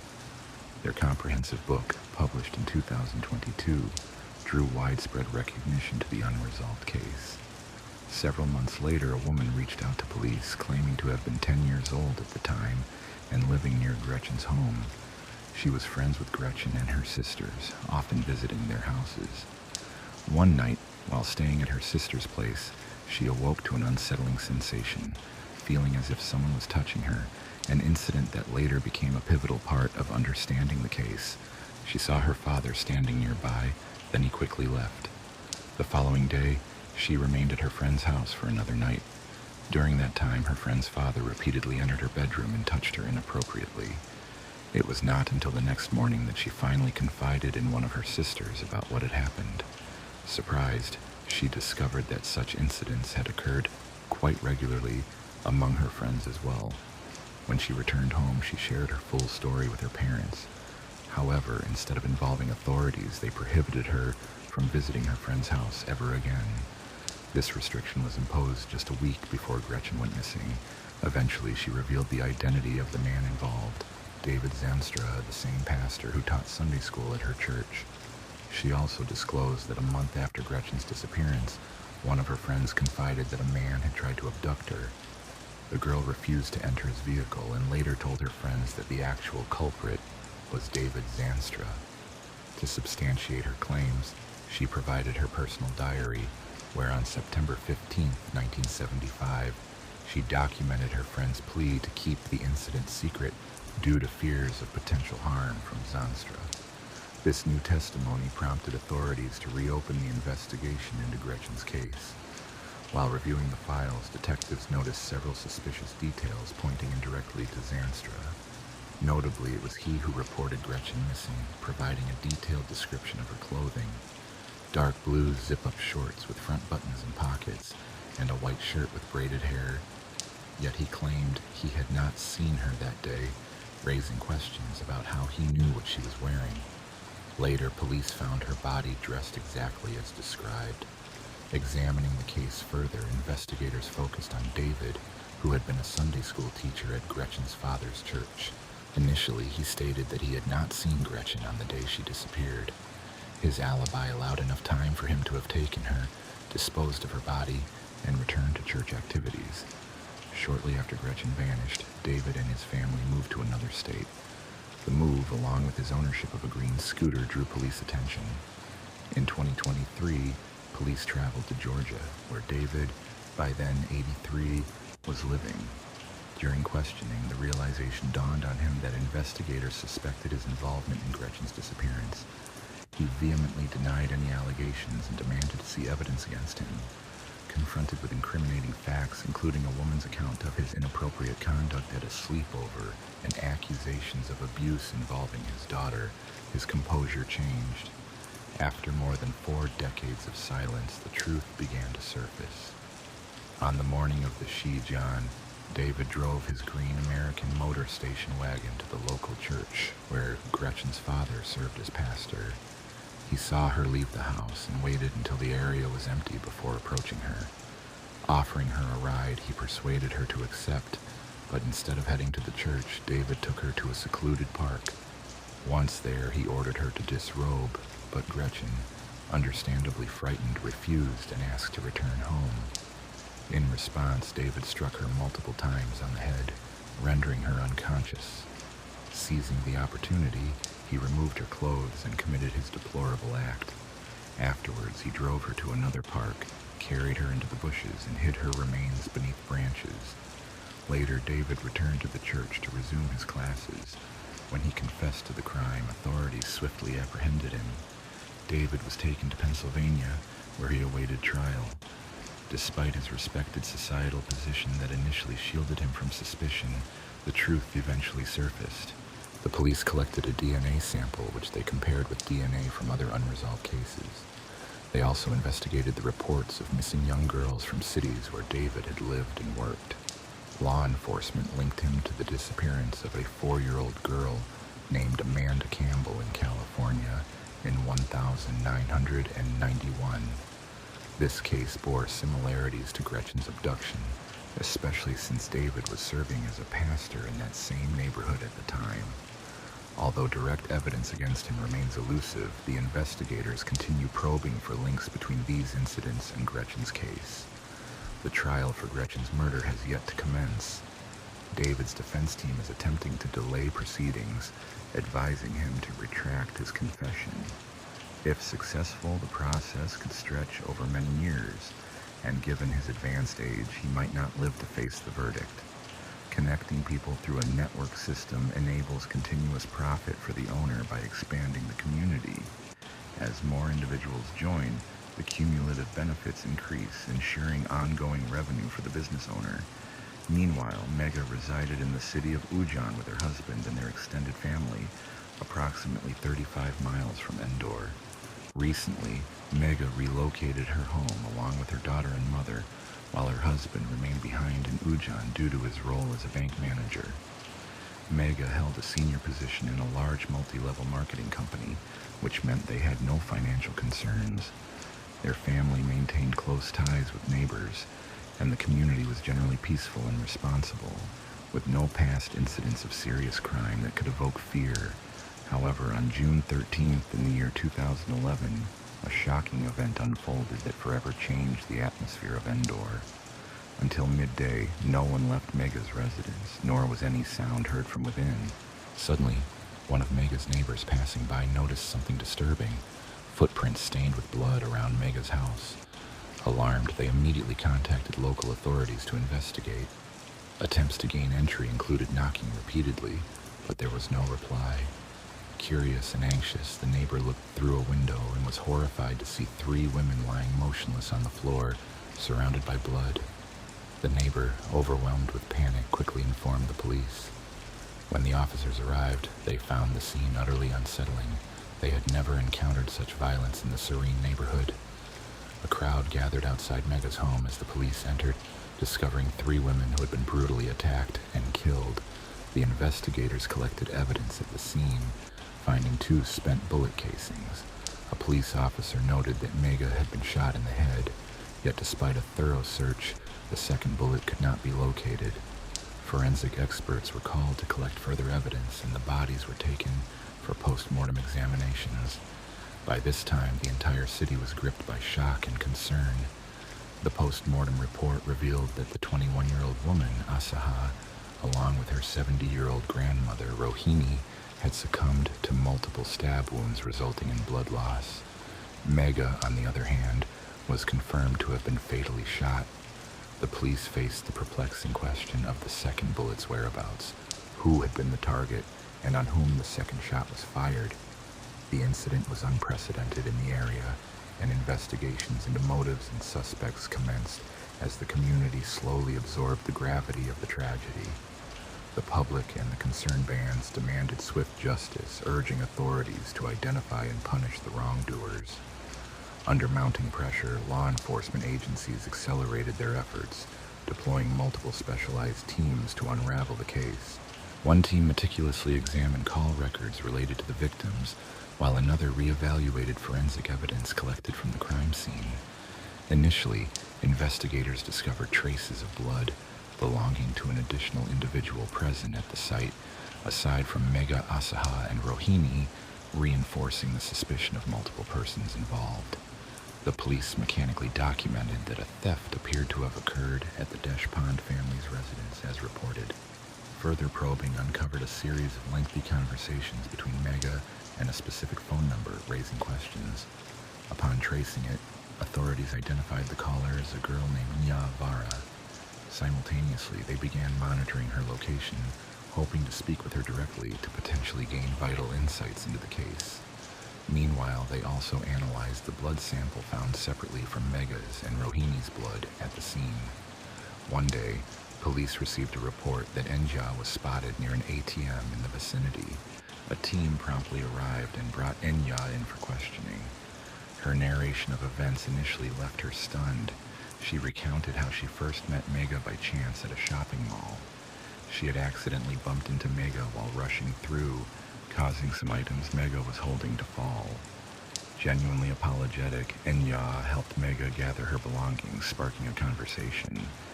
Their interaction was friendly enough that Enya offered to escort Mega to her car, and from that point, they developed a rapport. NJ learned that Mega worked for a company involved in multi-level marketing, and they exchanged contact details on the same day, continuing occasional communication. Curious about Mega's business model, Enya often discussed MLM topics with her. However, police grew skeptical of Enya's story because her words and body language seemed inconsistent. This led to intense questioning, during which Enya struggled to conceal the truth. Ultimately, she broke down and revealed a startling story. At 23, Nya was a striking and cheerful woman working as a beautician, yet her financial struggles prevented her from pursuing her aspirations fully. Her father was an ordinary driver, and their modest income was insufficient to cover her dreams. During this challenging period, Nya had befriended a young man named Rahul Chodor. Their friendship blossomed into romance, but Rahul, age 24, faced similar financial hardships, making their pursuit of a better life difficult. Despite their circumstances, they loved each other fiercely and dreamed of marriage, seeking a way to achieve overnight wealth and a comfortable life. Naha, in particular, often wore expensive jewelry, and her adornments always caught the eye. When she first met Mega, she immediately noticed Mega's lavish gold jewelry, which signaled her wealth. This observation sparked an idea in Naha's mind to deepen her connection with Mega and ultimately to exploit her riches. Naha deliberately bumped into Mega to initiate a conversation, and their acquaintance gradually blossomed. Over time, through phone calls and meetings, Naha's thoughts grew darker, contemplating how to rob Mega. She confided her plan to her boyfriend Rahul, suggesting that Mega's house was a prime target because it belonged to a wealthy woman with no men present, making the theft seemingly easier. Hearing this, Rahul felt hopeful, envisioning that executing the plan could materially improve their lives, allowing them to live comfortably after marriage. From that moment, Rahul began plotting to eliminate these women entirely. He believed that if he successfully carried out the crimes unnoticed, there would be no witnesses to report him. Rahul only needed a firearm to carry out his plan. His close friend, Manoj, who possessed a gun and was loyal to both Rahul and Naha, provided him with one. As the day of the crime approached, Rahul kept an eye on the right moment to strike against Mega and her family. The fateful day arrived on June 13, 2011. Naha reached out to Mega to invite her into an MLM scheme, which Mega accepted eagerly. Unbeknownst to Mega, this meeting would turn tragic.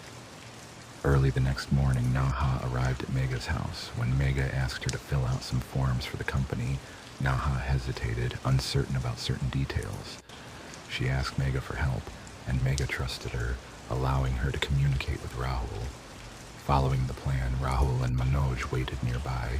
As soon as Rahul entered Mega's home, he pulled out a gun, showing it to Mega. Within seconds, he shot her, causing her to fall immediately. The gunshot was close enough that the sound did not escape the house, but it was heard outside by Ashlesha and Rohini. Hearing the gunshot, Ashlesha and Rohini rushed out into the lobby.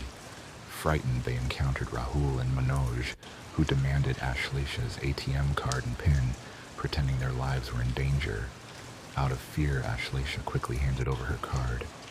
Although she hoped the intruders would leave at once, the duo was worried because Ashlesha and her grandmother had seen their faces.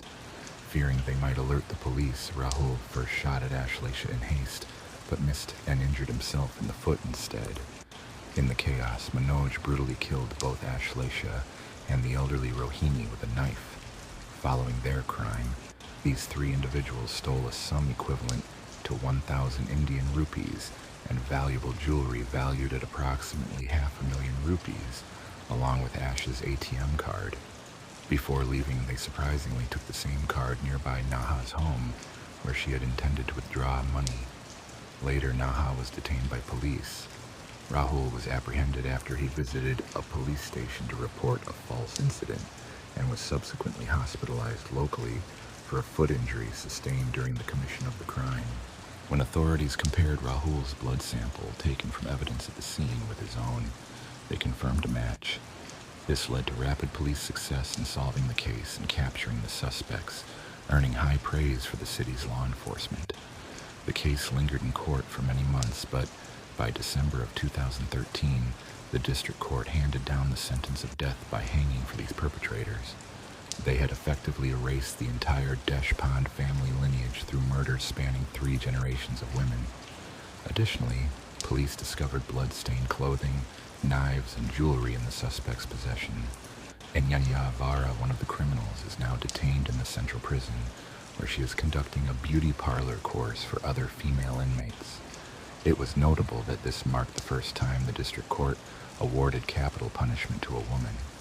Mega's husband, Nye Deshpande, expressed satisfaction with the court's ruling, reaffirming his confidence in the judiciary and praising the police for their diligent work. The pursuit of wealth overnight transformed an ordinary girl and boy into wrongdoers. Had the criminals escaped to another country after their crimes, they might have evaded capture altogether. However, if Mega had not worn her valuable jewelry that day or trusted a stranger at the mall, her family might still be alive. An important lesson emerges. We should remain cautious in forming close friendships with unfamiliar people, especially over such short periods, to avoid tragic consequences. This cautionary story reminds us of the dangers inherent in trusting strangers. Sometimes innocence and impulsive choices lead to devastating outcomes. Turning to another case, we examine the perplexing and tragic story of Karina Vetrano. Her story is both shocking and puzzling. The crime took place in broad daylight in a relatively busy area, raising many questions about how such an event could occur openly. Her death involved complex issues that sparked widespread curiosity and concern. On Tuesday, the 2nd of August, 2016, Karina had planned to meet her father after work to spend time together, as family gatherings had grown infrequent due to everyone's busy schedules. Besides her professional commitments, she was managing 2 jobs. Her father, Philip, picked her up and drove her home. During that conversation, they discussed the past week. Before leaving, Karina asked her father if he wanted to go jogging with her, as they often did, covering several miles together. He declined, citing severe back pain that didn't improve, perhaps from his medication or a change in weather. Instead, he suggested calling a cab for Karina, but she, sensing good weather and feeling the need to clear her mind after a recent breakup, decided to run.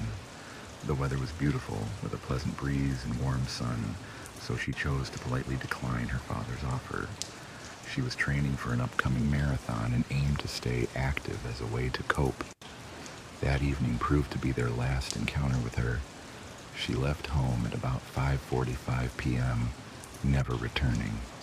One morning she left her house for a routine run, heading first to Spring Creek Park, an inviting haven nestled within the city's busy landscape, lush with greenery and offering a peaceful retreat.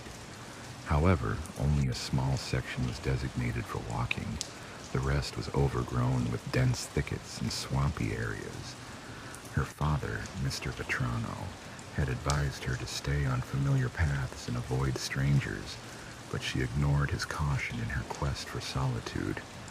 She hoped to find a quiet, open spot away from the crowd.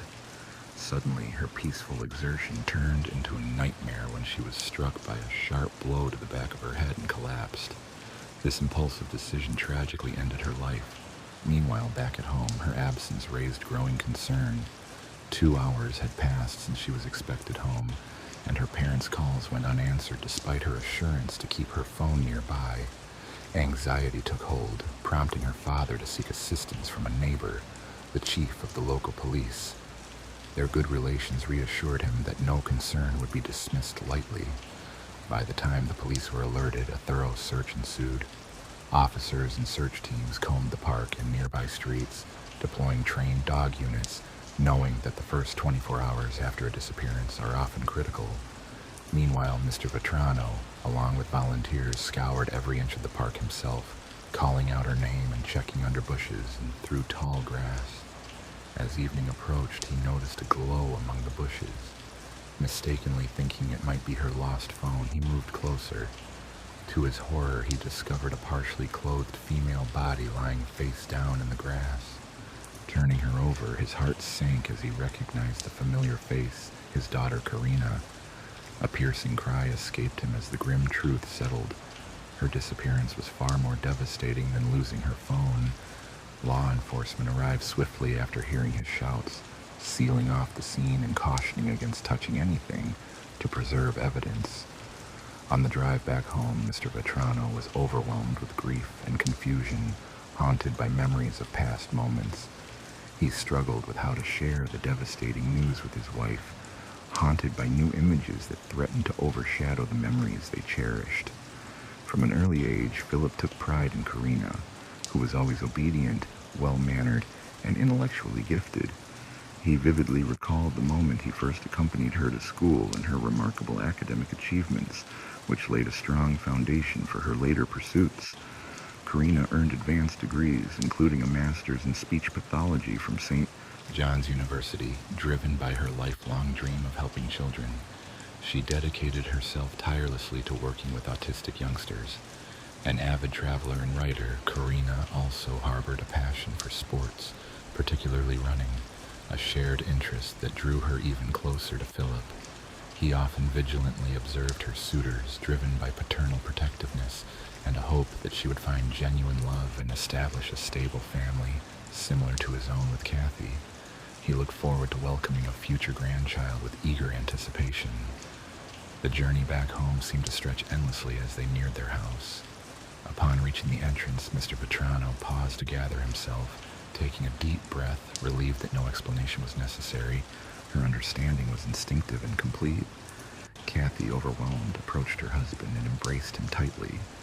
Soon, Karina's relatives and friends learned of the tragic incident, struggling to process the overwhelming sense of shock. The grisly nature of her sudden death was especially difficult to accept, as investigators concluded she had endured a savage assault. Initial inspections suggested her resistance was evident even in her final moments.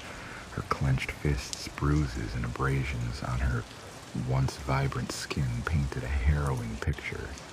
Her athletic attire was torn, and an autopsy revealed a skull fracture caused by a blunt object, likely a stone. The primary cause of death was determined to be asphyxiation, with unmistakable marks visible on her neck.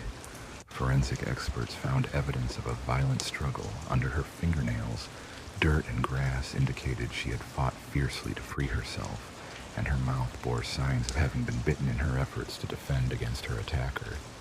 The scratches on her neck further confirmed she had clutched at her assailant in a desperate attempt to cease the attack.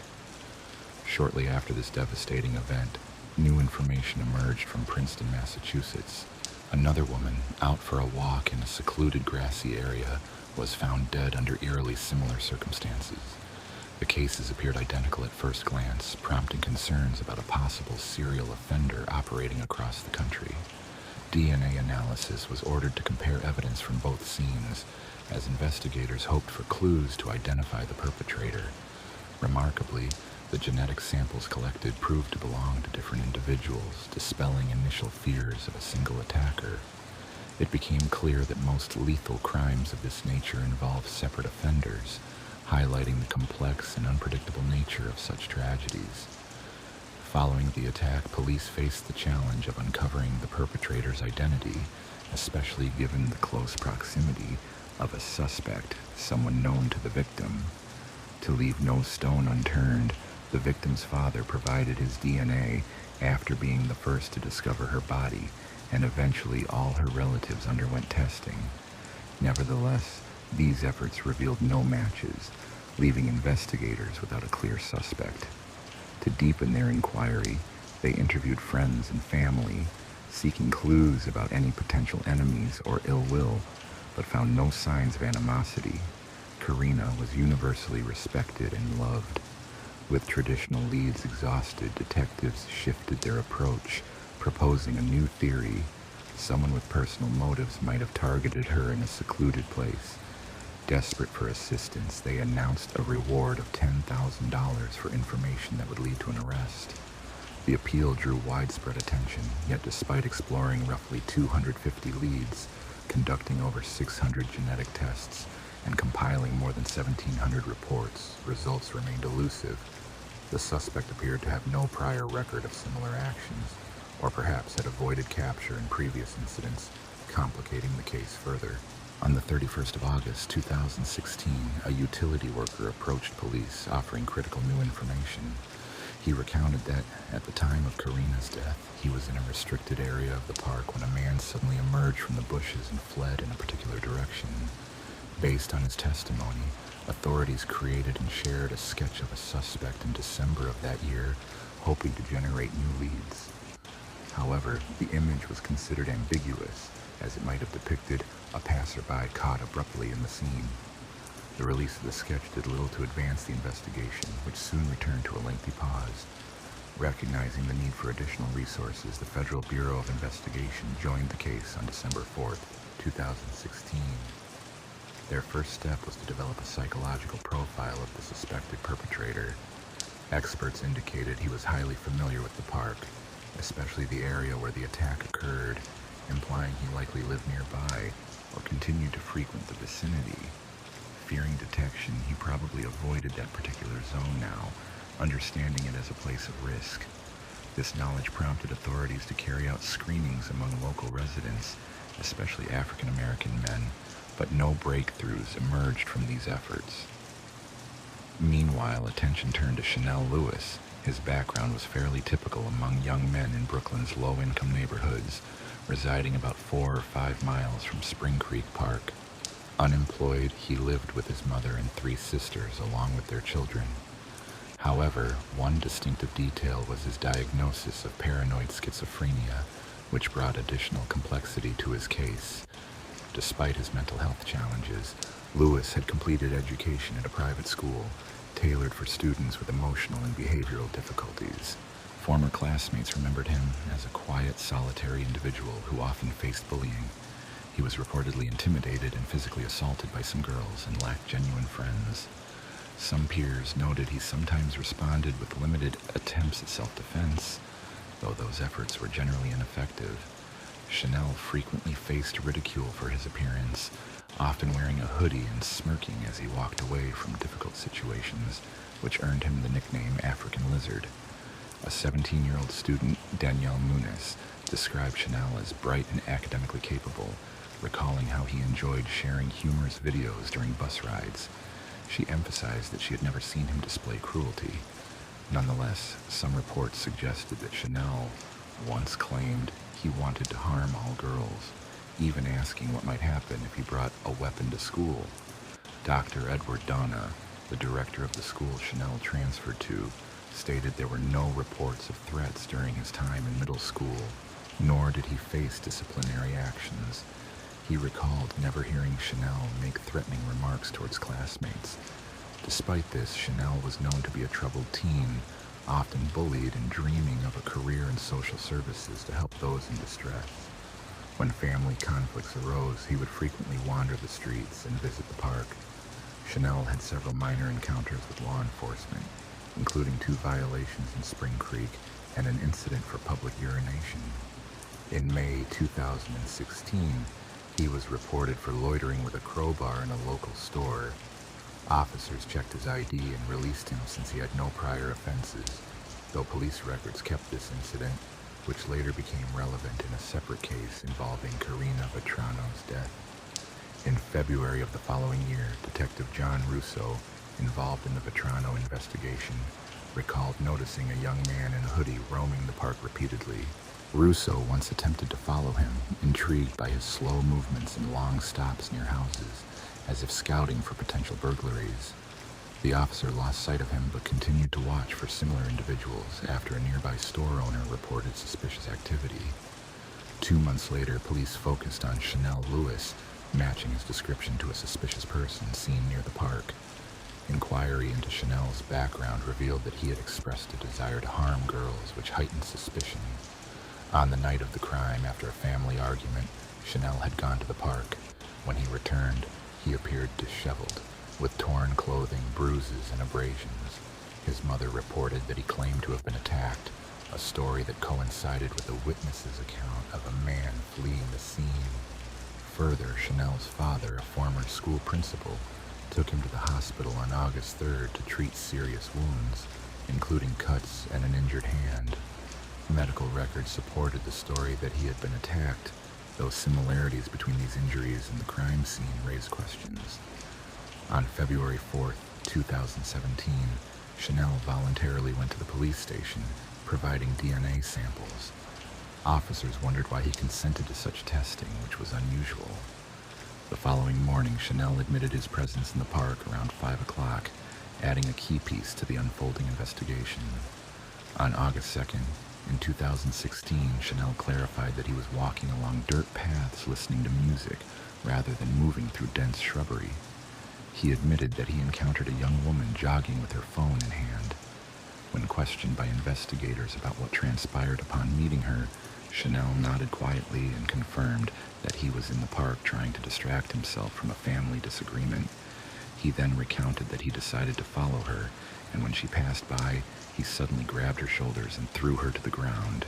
He proceeded to strike her face roughly 5 times to prevent her from screaming. Chanel remembered that the punches resulted in several of her teeth being knocked out and caused injuries to his own hand. These details aligned eerily with evidence already collected. He also stated that the struggle lasted about 5 minutes. Despite her fierce resistance, which included biting to avoid attracting attention, Chanel dragged her off the trail into tall grass. There, he attempted to undress and assault her. The woman was terrified but continued to resist. Eventually, Chanel strangled her, believing she was no longer breathing. When asked if he knew her before, he responded that their encounter was purely chance. The entire incident was triggered by loud music played for hours by a neighborhood group, which provoked Chanel's growing hatred and uncontrollable aggression. These negative feelings were unleashed on the woman in a sudden, intense attack. Investigators' suspicions deepened when DNA testing revealed microscopic traces on the victim's body and phone that matched Chanel's DNA. As a result, law enforcement and prosecutors considered the case closed and prepared for trial. Nevertheless, the motive seemed questionable. Perhaps Chanel had seen Karina before, since he was a frequent visitor to that park. It's possible he admired her from afar, and after she rebuffed him, anger took over, leading to the violence. Such a scenario might have been more understandable if it were proven that he had known her prior. By November 5th, 2018, Chanel Lewis's trial commenced. Despite his earlier statements denying involvement, he pleaded not guilty, a stance supported by his family. The prosecution charged him with homicide and sexual assault, risking a sentence of from 25 years to life imprisonment. The controversy extended beyond the courtroom into the media. Lewis's defense team raised issues about alleged procedural violations during his arrest and claimed racial bias and discrimination in the investigation. However, the judge dismissed these claims as unfounded, emphasizing that the investigation adhered to legal standards. Prosecutors presented tangible evidence, including DNA analysis, linking Chanel to the crime. Meanwhile, the defense argued that the evidence was insufficient and contaminated, citing the presence of multiple people at the scene, including Karina's father, who had discovered her. Forensic biologist Linda R. and others evaluated the evidence, but doubts persisted about the case's solidity. Osano reported that the probability of the DNA evidence belonging to anyone other than Lewis was approximately 1 in 6 trillion. The prosecution introduced Lewis's phone records, which showed searches related to second chances and forgiveness within the teachings of the Catholic faith, raising questions about what kind of sin Chanel hoped to seek forgiveness for. The release of Lewis's confession video fueled further controversy, with his attorneys asserting that he was under intense pressure, which led to a confession they believed was coerced. They suspected that police might have fabricated or manipulated evidence, noting that the recording had only begun after pressure was applied to Lewis, and raising concerns that the search of his home may have violated proper procedures. The defense argued that the investigation into Karina Vetrano's death had been mishandled from the start, partly due to mounting public pressure for an immediate arrest. They portrayed Lewis as a scapegoat, suggesting that the case was influenced by bias and rushed decisions. The jury, swayed by the compelling arguments presented by the defense, could not reach a decisive verdict by November 21st, 2018. Consequently, the judge declared a mistrial. A retrial was scheduled for January 22nd, but it was postponed to March after 5 hours of deliberation. During that trial, Chanel Lewis was ultimately convicted of killing Karina Vetrano and sentenced to life imprisonment without parole in July of 2019. The defense employed delaying tactics, including citing an anonymous source to allege misconduct by a juror, implying potential jury coercion and conspiracy. What initially appeared to be a straightforward case evolved into a highly charged matter, sparking widespread fears and prejudices within society. The tragic death of Karina Vetrano served as a sobering reminder of the importance for women to stay vigilant regarding their personal safety. On the night of Sunday, July 1st, 1990, Nancy Logerquist, a 7-year-old resident at Riverside Healthcare Center, was last seen alive around 3:30 a.m. A care worker observed her peacefully sleeping in her bed, appearing untroubled. The worker closed her door before moving on to another room. Born in 1902 in Hamilton, Montana, Nancy had graduated high school at age 18 and spent much of her life as an executive secretary. She was an active member of the Missoula Business and Professional Women's Club prior to retirement. Nancy never married, had no children, and her family, consisting of a sister, 2 nieces, and 3 nephews, lived far away from the care facility. Her life seemed ordinary until her death. Nancy needed constant assistance for mobility as she was unable to walk. There were no indications that she was a target of any malicious intent. At around 4:30 a.m., approximately an hour after her last check, a staff member examined her room again and found her missing.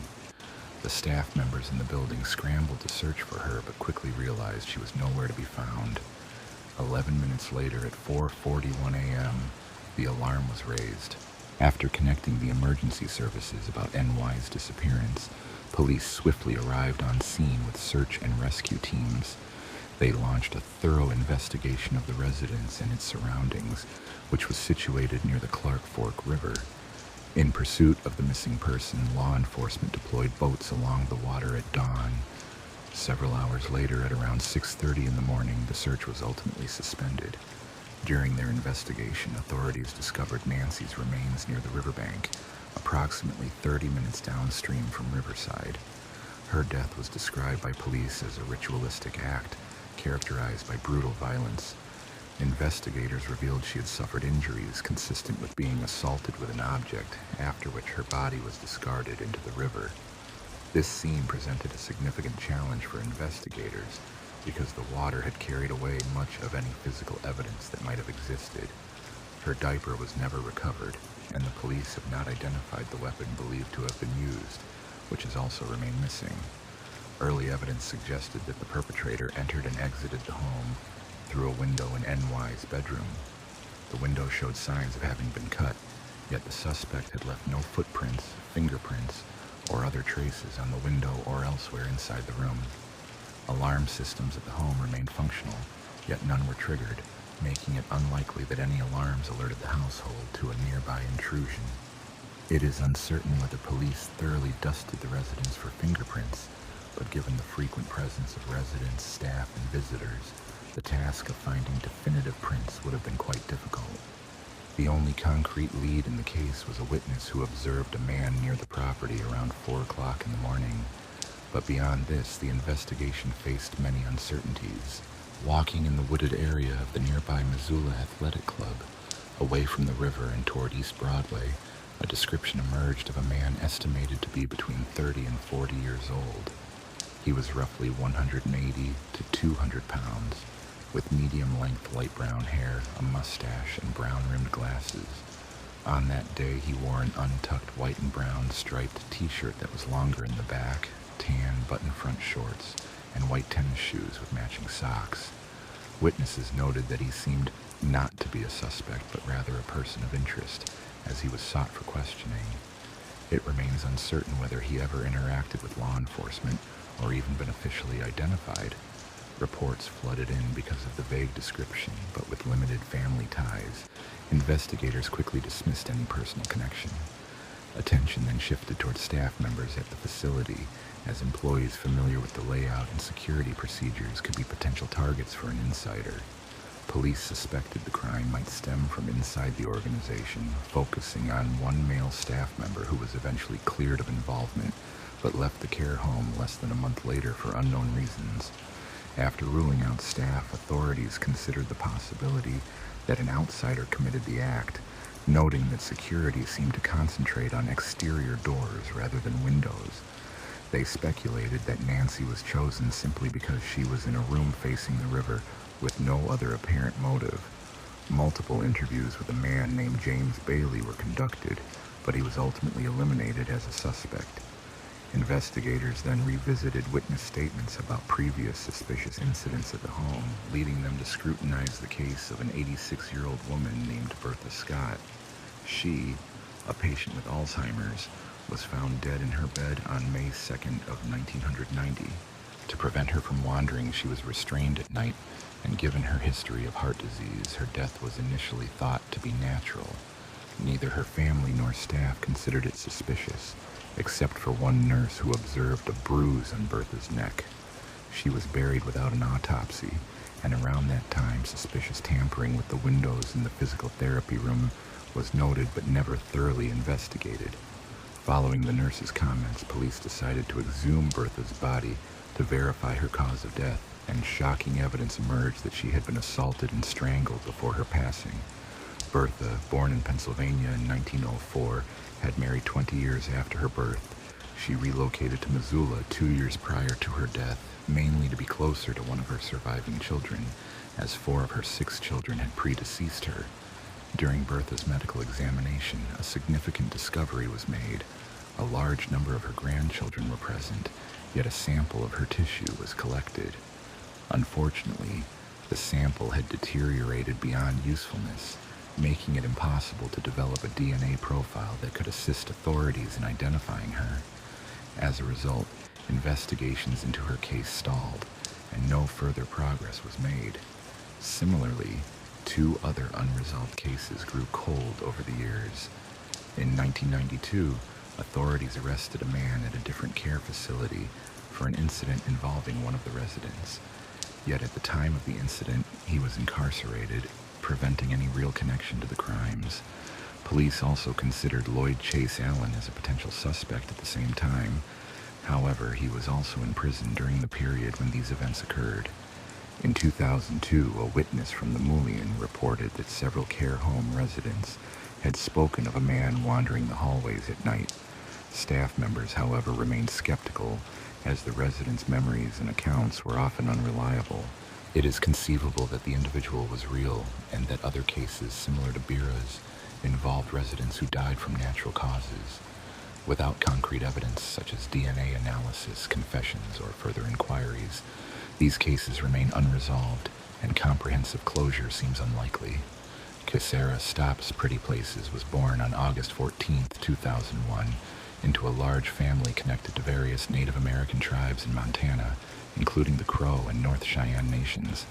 An extraordinarily active and talented young person, she loved sports like basketball, football, running, cross-country, and wrestling. During her adolescence, she also participated in school plays and choir, showcasing her multifaceted personality. Compassionate and caring, Kisara was known for her kind spirit and love for animals, often tending to stray creatures. Her greatest aspiration was to become a performer. She dreamed of acting and singing, with her future appearing promising. Her life was tragically cut short shortly after her 18th birthday. She was last seen on August 24th, 2019 in Hardin, a rural town less than half a mile from the Crow Reservation, where she lived with her grandmother and legal guardian, Yolanda Frazier. It remains uncertain where she was headed, but it is clear she never made it back home. She had planned to meet her mother the following day for a visit to North Dakota, but she failed to appear. Her family became concerned when her texts went unanswered, calls went straight to voicemail, and she vanished from social media, a disturbing sign of her disappearance. Later that day, Kisara's aunt, Priscilla Bolo, attempted to report her missing to the Bighorn County Sheriff's Office. However, she was informed that a mandatory waiting period was required before the report could be filed, a claim later proven false. In fact, any individual under the age of 21 is classified as a minor, and an immediate Amber Alert was warranted. It was not until August 27th that her family was officially able to file a missing person report. Reports indicate that law enforcement told her relatives she was likely out, but the circumstances strongly suggested otherwise, raising urgent questions about her sudden disappearance. There are no official records regarding her friend's observations, but after her disappearance, law enforcement did not actively search for the teenager, nor distribute flyers that could have provided crucial clues about her whereabouts or encouraged witnesses to come forward.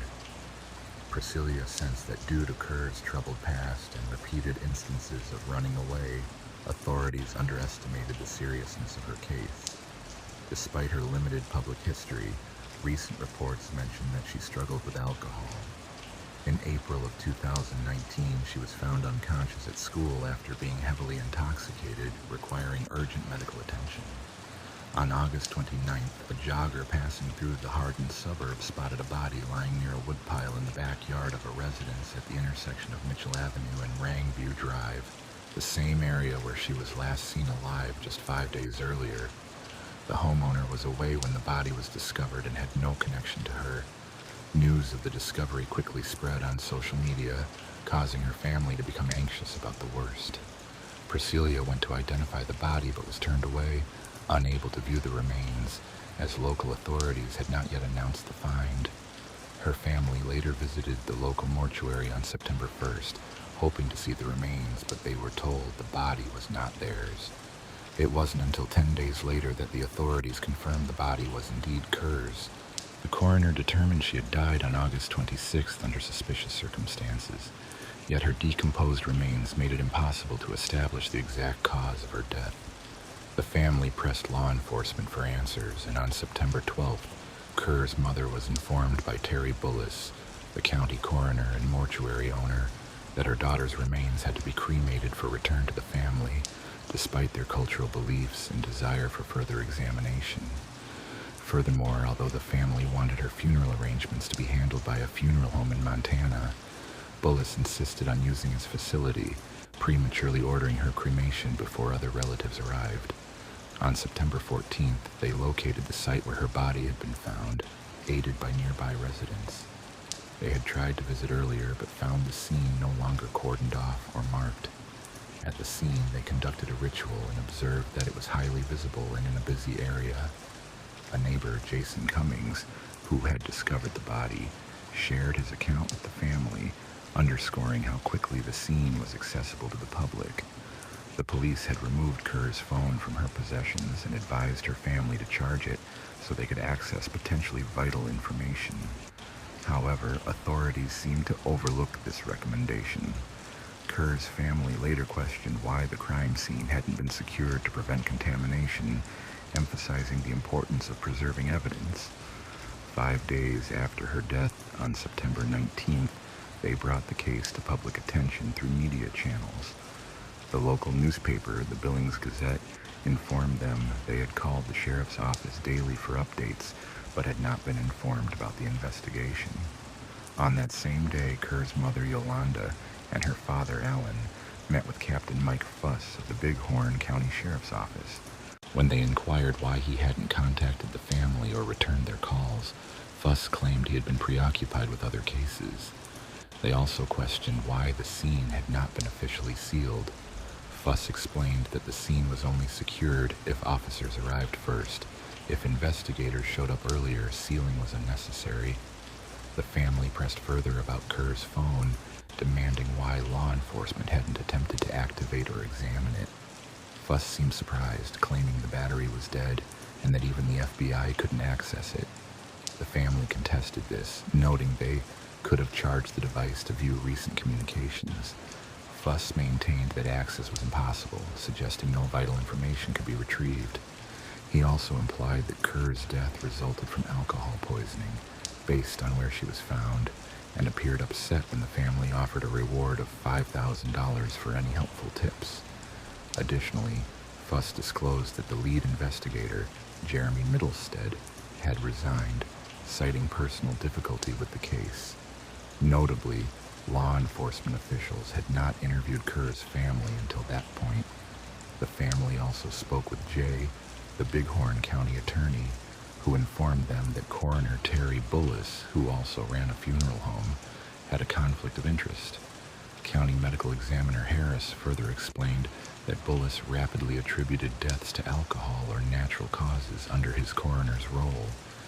Harris, however, was reportedly brusque and dismissive, refusing to give clear answers and asking rhetorically how they knew nothing was being done. On the 23rd, the family was told that no missing persons report for Kerr had been filed, and her name was absent from the databases. A week later, the FBI declined to take on the case, citing a need for more concrete evidence to link her to a presumed homicide on the reservation. Interestingly, days before Kerr's disappearance, she recorded a video showing police officers beating her 15-year-old brother, who used a wheelchair, and shared it on social media. Several deputies from the sheriff's office responded to that incident, leading to disciplinary actions against some officers. It's believed that one of those involved was among the responders when Kerr's body was found, fueling speculation that law enforcement might have been involved or chose not to pursue the investigation as an act of retaliation for her prior activism. 2 years after her death in 2021, a new report revealed that 4 witnesses had been identified. Their accounts varied but generally described a series of events leading to an altercation outside a residence on Rangeview Drive around 3 o'clock in the afternoon. On August 26, 2019, an incident occurred involving Quasera and 3 other unarmed individuals, including a 17-year-old girl, a 19-year-old woman, and a 23-year-old man. Some reports indicated that Quasera had been spending time at a residence where one occupant had allegedly bought her alcohol. At the time of her passing, her blood alcohol content was measured at 0.149. That evening's argument prompted a nearby homeowner to trigger his car alarm in hopes that the loud noise would encourage the group to disperse. As a result, they scattered in different directions, with Quasera being last seen heading toward the area where her body was eventually discovered. Additional details revealed that testing showed no foreign DNA beneath her fingernails, and she had been diagnosed with asthma shortly prior to her disappearance. Despite ongoing investigation, her case remains unresolved, leaving unanswered questions about the events that led to her death.